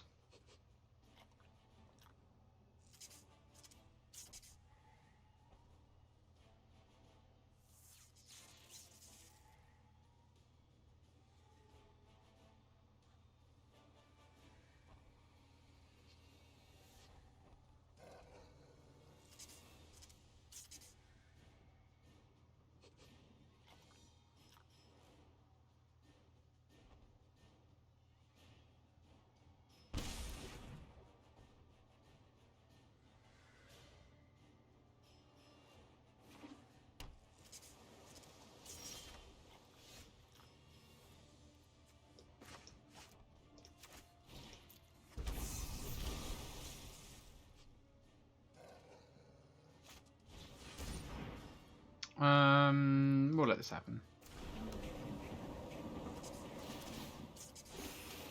So our opponent might be on some sort of just ramp control list.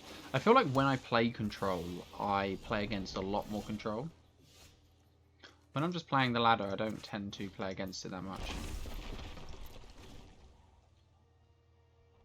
When I'm playing like mid-range lists or combo lists, very rarely play against them.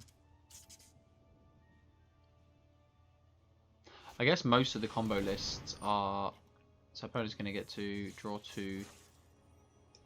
Yeah, I think we just have to let them 3 for 1 us here. I guess I only get to draw 1. X equals 2. Only a 2 for 1. Don't worry. So setting up to be able to Dream Trawler next turn.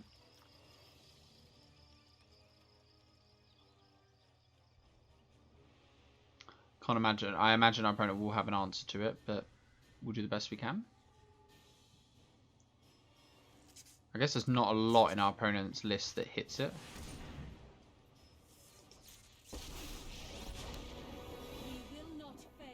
We get to cast out this though.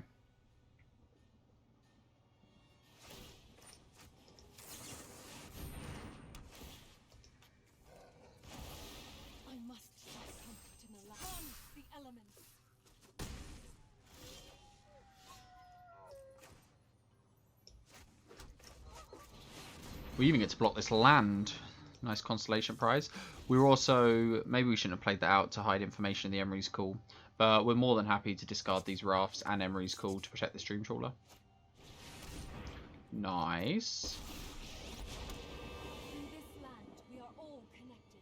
I guess it was right to play the castle. The land shall conquer you. So our opponent chose to tick up and not animate. So I don't think we care about giving Dream Trawler indestructible too much.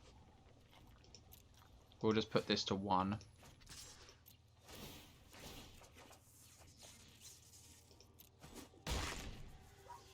Cease this aggression. And we'll Narset next turn, I guess. Just wanted to see what we draw off the Dream Trawler first.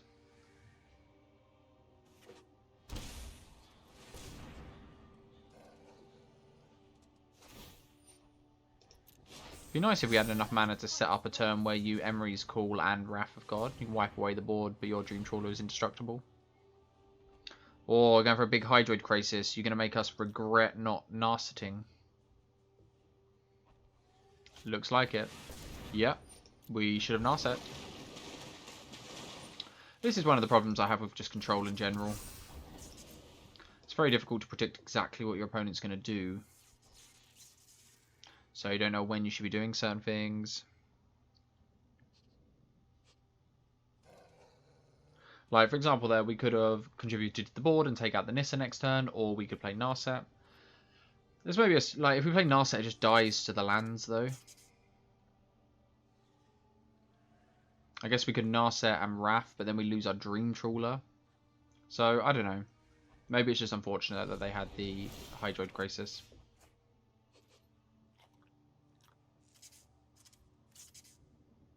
Like, do we tuck the Hydroid Crisis here?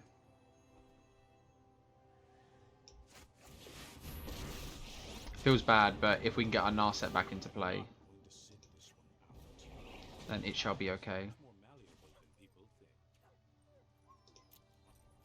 So we'll only attack with Dream Trawler, so we can protect our Teferi on the way back.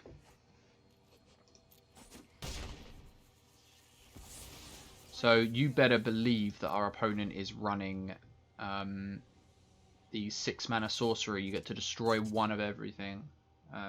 What's it called? I'll flash up a name of it now. Don't know what our opponent's got here. Removal spell, I assume.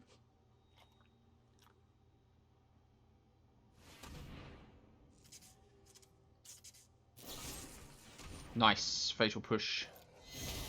So our opponent gets to kill Teferi here. Our opponent doesn't even lose a single creature.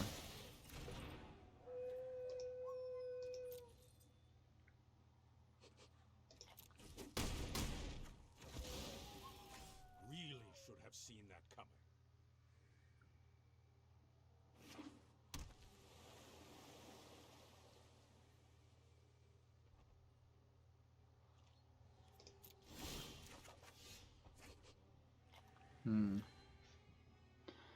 So I wonder if we want to Narset here, whether we just want to like Shark Typhoon for like a massive amount.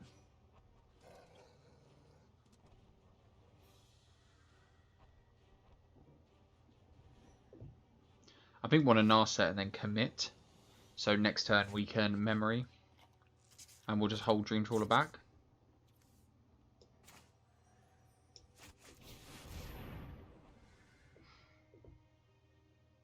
Unless our opponent has a counter spell. In which case, fair play.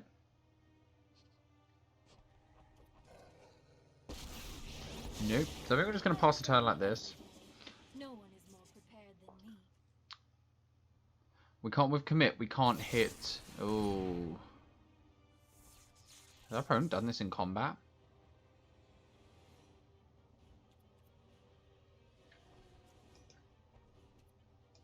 Our opponent's done it in combat, so we don't attack with it.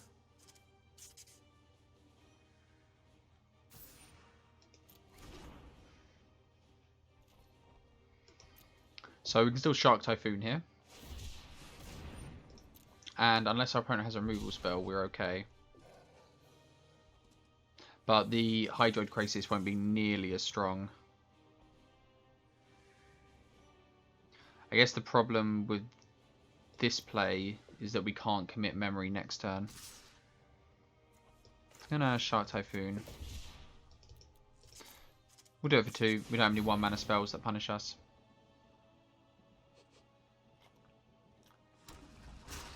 Oh, go on, you got another removal spell. Nice. Fatal Push. So this wouldn't have worked out either way. Our opponent had pretty much what was required.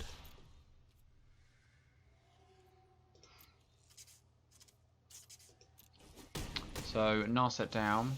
I must train harder. So I don't really know how we get out of this, since our opponent just has Uro as well. Yeah, I can just create this for 5.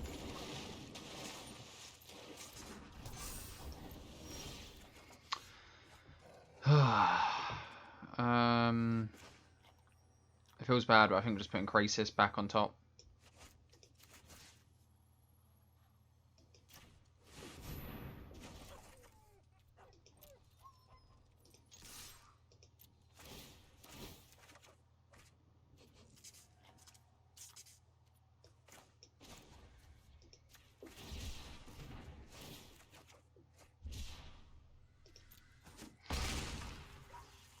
Just gonna hope that this Dream Trawler can essentially get us there. If our opponent doesn't have an answer to the Dream Trawler, we might be okay. We have Cast Out coming up.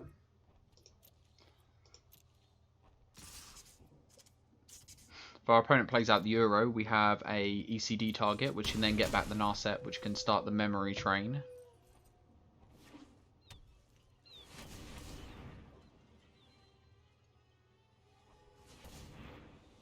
Be looking at a big Hydroid Krasis again. Oh, we are. So our opponent's plan might be like just back-to-back Hydroid Krasis here, which isn't a bad plan.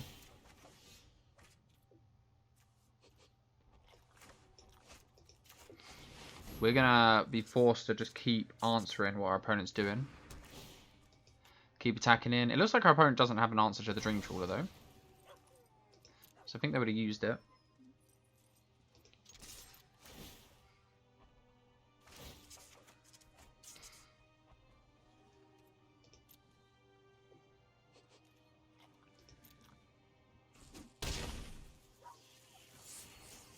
As silly as it sounds, I think I'm just going to get down the ECD.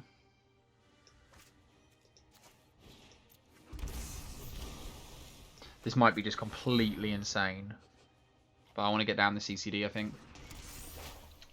I want to get this Narset back as soon as we can. Our opponent didn't want to counter that. Maybe they've got an answer to the Narset, maybe in the form of like a Scavenging Ooze.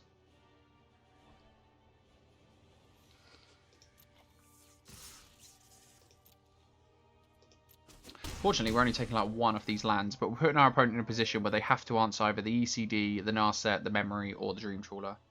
Or they've got to answer one of these 3-part combo, or the Dream Trawler. I think that's okay.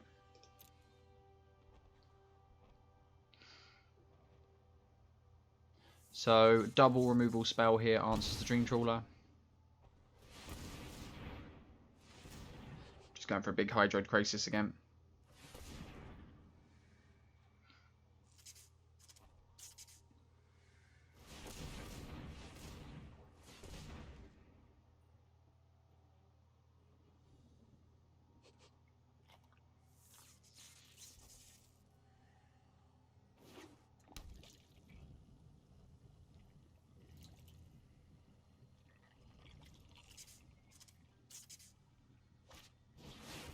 Yep, for 6. Opponent has drawn so many cards. 26.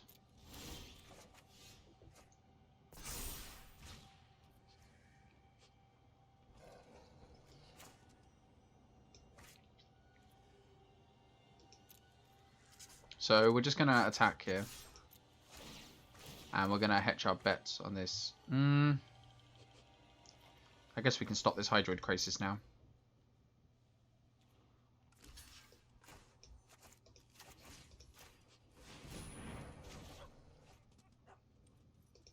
We don't gain the life, but we're okay with that.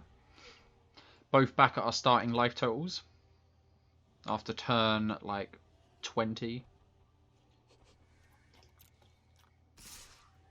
So this is a really crucial turn now.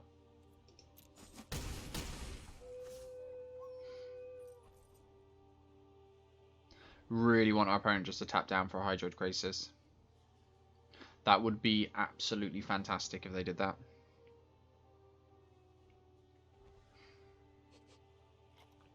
I can't imagine they don't have a Maelstrom Pulse, an Assassin's Trophy, some form of interaction.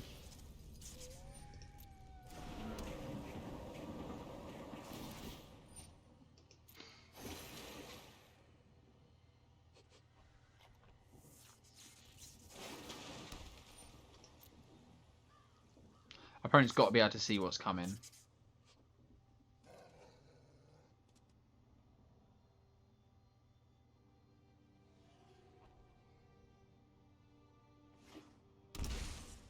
Shocking.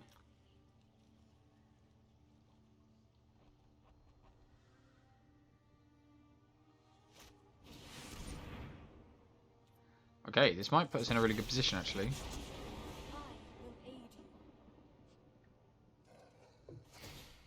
So opponent has 3 mana available to them.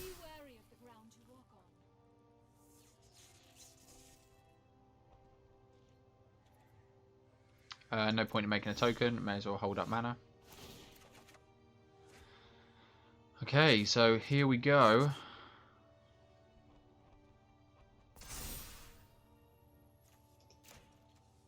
We're gonna do the best we can.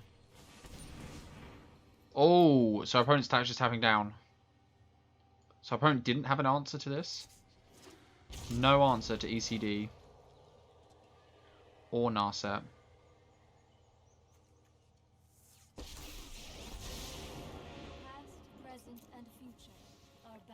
So we're going to dig for a way to increase our Dream Trawler's power by 1.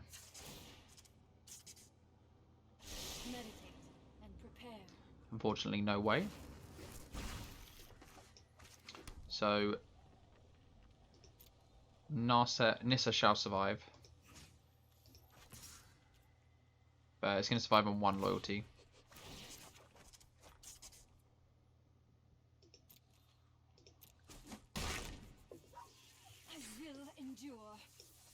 So 1, 2, 3, 4, 1, 2, 3, 4, 5, 6. So we have enough. We need to board wipe first.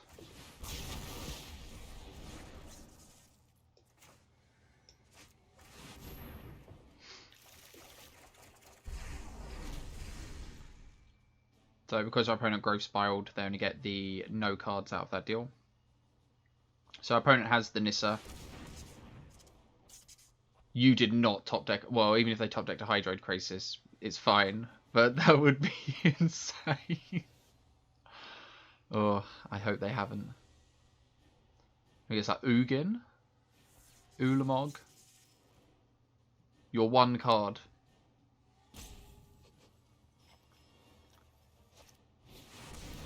Oh, no.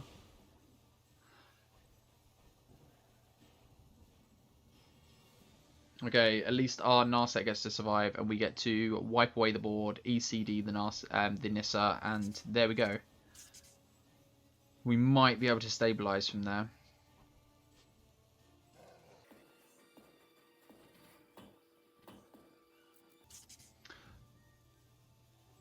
Opponent's taking a while. If they take much longer, I will speed through this for you.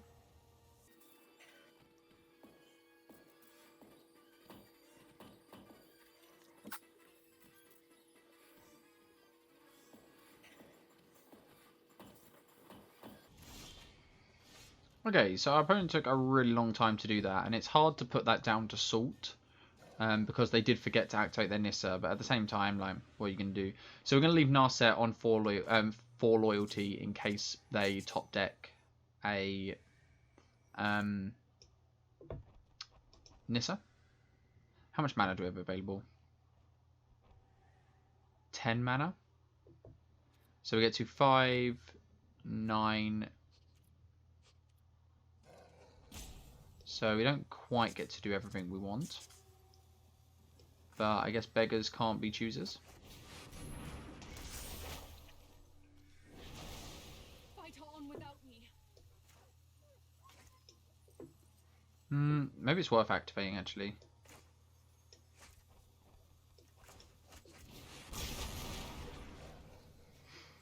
No, we'll hold it for one turn. The only thing I'm thinking about is with the ECD. But we can play Dream Trawler next turn, activate Narset, and then if we find like a Teferi or something, discard the Teferi to the Dream Trawler. And like I want to give our opponent the least amount of options. I know they have Ugins. I don't know about Ulamogs. Looks like our opponents just sort of walked away from their computer, maybe.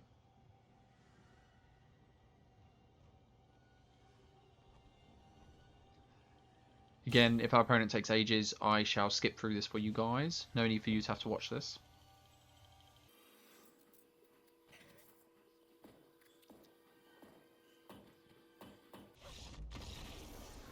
Okay, so don't know if our opponent lost the match because they timed out or what, but I think that gives you an accurate representation of how Sultai control goes before boarding. Okay, this is a mulligan. This is better. 3 lands. Put an ECD. Probably put Shark Typhoon on the... I guess at least Shark Typhoon can cycle. Right, let's see what we're against. Forest. Attune with Ether. Ooh, Lovestruck Beast.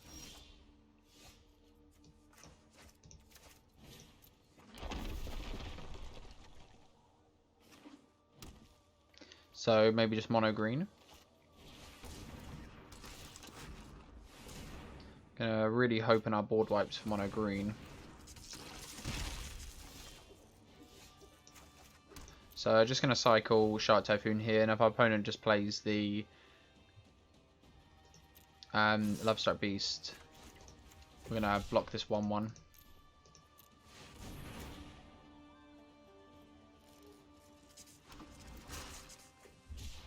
Unfortunately, no land.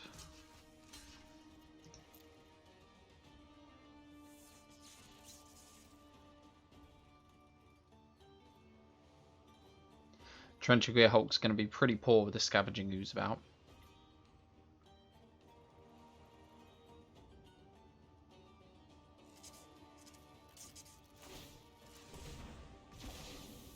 Just going to eat it anyway.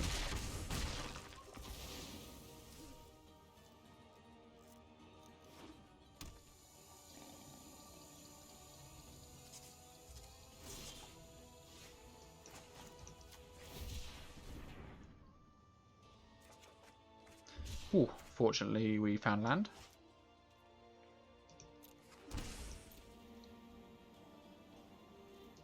So we're not representing Absorb here, but we're gonna try and catch something out with this Sensor. We're gonna raft them.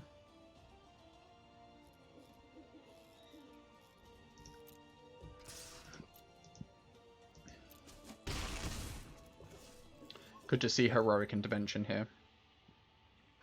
I don't know if this list runs it. Nope, they're going to allow us to board wipe them. Very kindly.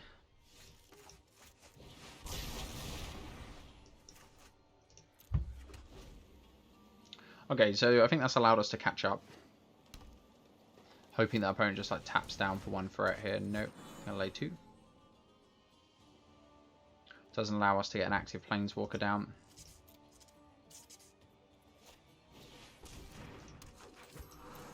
I mean, they might have a Questing Beast, but I'm happy to play Teferi on this board. I won't hide from the world any longer. Hurry!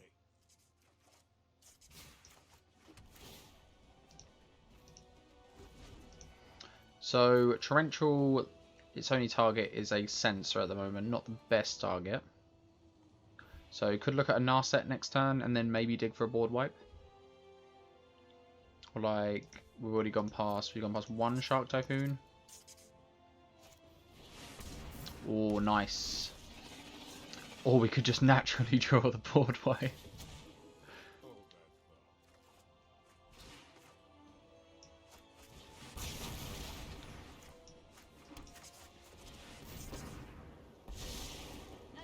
Yep, we shall draw with Narset. Not the greatest draw, but it allows us to hold up Censor. Opponent only has 4 mana available, so Censor might catch them off guard. But not off guard, they know it's here. Yep.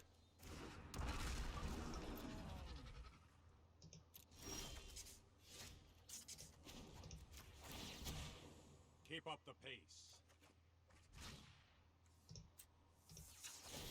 So definitely got our full grip back now.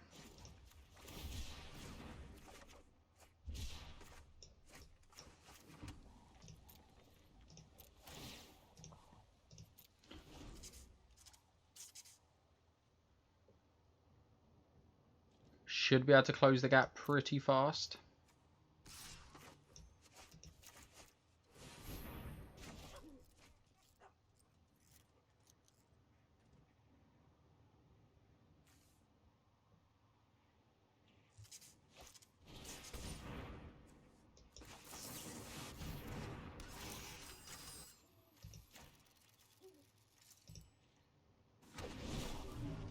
Just do that now so our opponent can't exile it in response to the Torrential Gearhulk.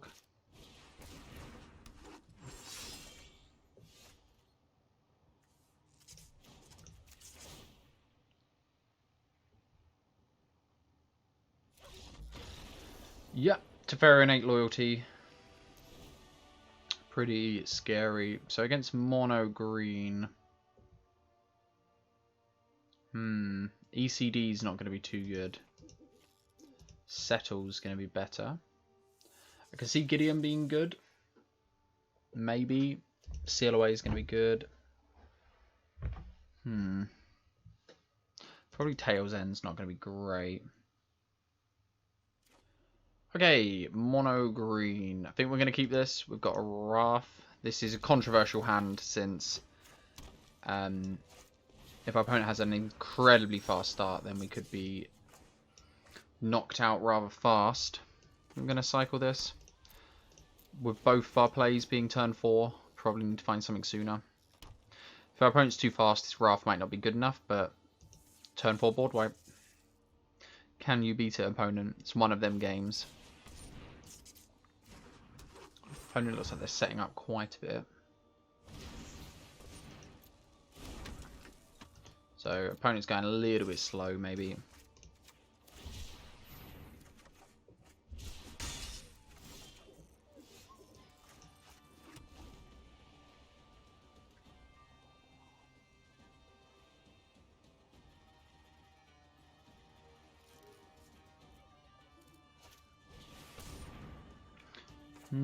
Yeah, we'll allow that.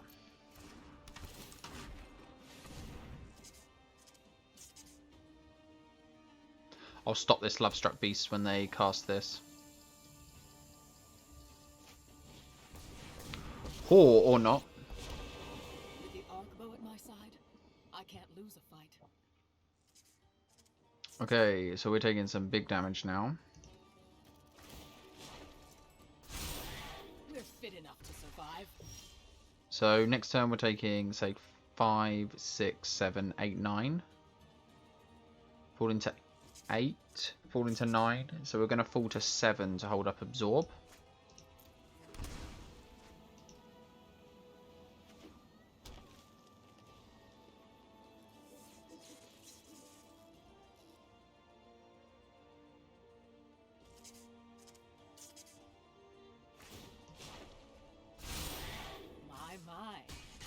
Opponent doesn't need to commit anything else to the board.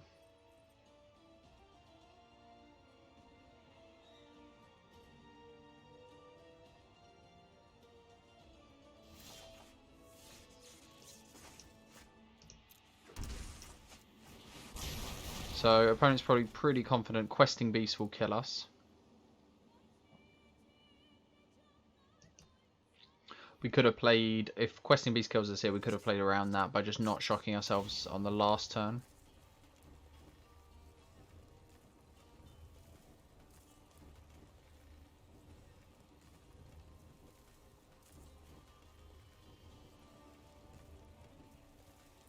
Shifting Ceratops kills us. Oh, Ritual Raptor. This might be a budget option for our opponent.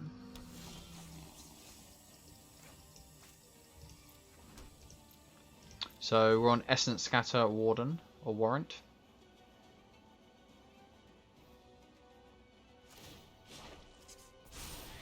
I'd get out of the way if I were you.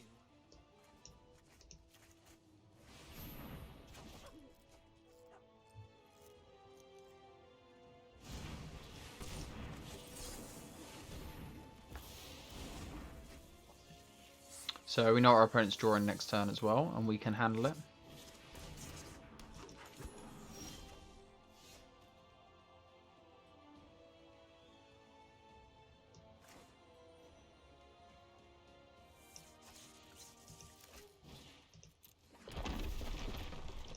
I'm just going to have to take this damage. We could have bolted, but we'd be forced to Torrential there.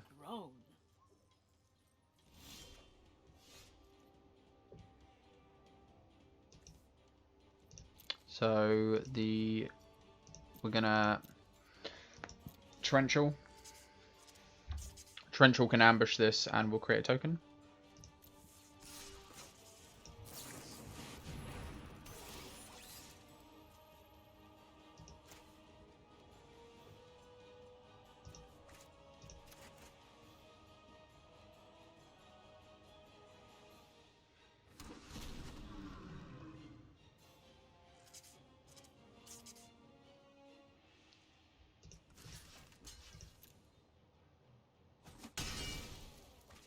Now Vivian should be exposed.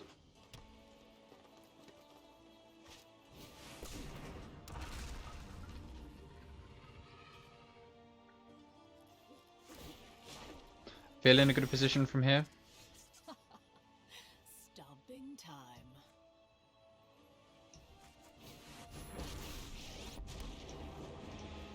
I know what must be done.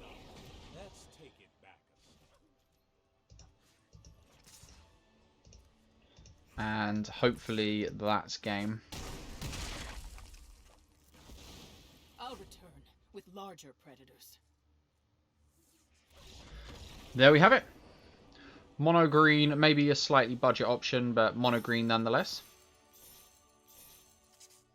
Howdy guys, cheers for sticking around to the end of the video. I hope you guys enjoyed the gameplay. So Azorius Control, have we answered the question? Is it viable in the historic format? Probably going to lean yes. I would say Azorius Control is somewhat playable in the format. It felt more powerful than Jeskai Control. So a lot of the tools in this list, Jeskai Control could also run in a similar manner. We could put the Dream Trawlers in Jeskai Control and we could change around the numbers on some bits to make him more similar lists. But I think ultimately the reason why I feel Azorius Control is more playable than Jeskai is because of just the streamlined nature of it. With Jeskai, we're not able to run so many utility lands because it's 3 colours, we need to worry about our mana basis. But when you're in 2 colours, you hit your mana a lot more consistently. You're not worried about hitting land drops. And there's just, you may have heard in the deck tech, if you stuck around for it, there's far too many powerful cards in this format that we just want to run them all. Instead of going into a 3rd colour and playing them Chandras, why are we not just upping the ECDs, upping the Dream Trawlers, upping the removal, up the Narsets, up the counters? It feels like that should be what we're doing. And if you can't up anything, up the lands. Control always wants to draw more lands, and when you run irrigated farmlands and things like that, it just helps so much. There's so many times where you're flooding in this list and irrigated farmland is going to pull you out of that, or Castle Arden Vale. But yeah, maybe overall I just feel like Azorius is maybe slightly better than Jeskai, but that's just my personal take on it. Like, these are different configurations of lists. Ultimately, they're different decks at all. This is just a fun challenge that we're doing, or a fun question we're asking on the channel. So let me know if you guys agree. Do you think that Azorius Control is better than Jeskai Control, or do you think that maybe the lists could be configured in different ways to make them better? And ultimately, let me know down in the comments down below, do you think Azorius Control is playable in the historic meta? If yes, explain why. If no, explain why. There's no point just saying yes or no, though I'd imagine some people will. But that's it. That's all we have for today. Remember, this is an ongoing series, so I don't know the control list we'll be trying next, but in 3 or 4 days, the new control list will be up, so make sure to come back and check that out. And in the meantime, every other day, we're going to have a draft on the channel, regardless of how we do, so you want to check that out. And then in between, we'll have some fun constructed lists at the same time. I'm thinking Anointed Procession Break Arena is going to be our next one, so remember to check that out if you want. Subscribe to the channel if that's something you're interested in. But that's a nice little segue. If you guys did enjoy the video, please remember to like and subscribe. Because I'm such a new YouTube channel, it really does mean a lot when you guys just take that 2 seconds to drop it a like and subscribe. But yeah, guys, if that is everything, which I think it is, I'm just going to begin to ramble now. I hope you guys enjoyed, and stay safe.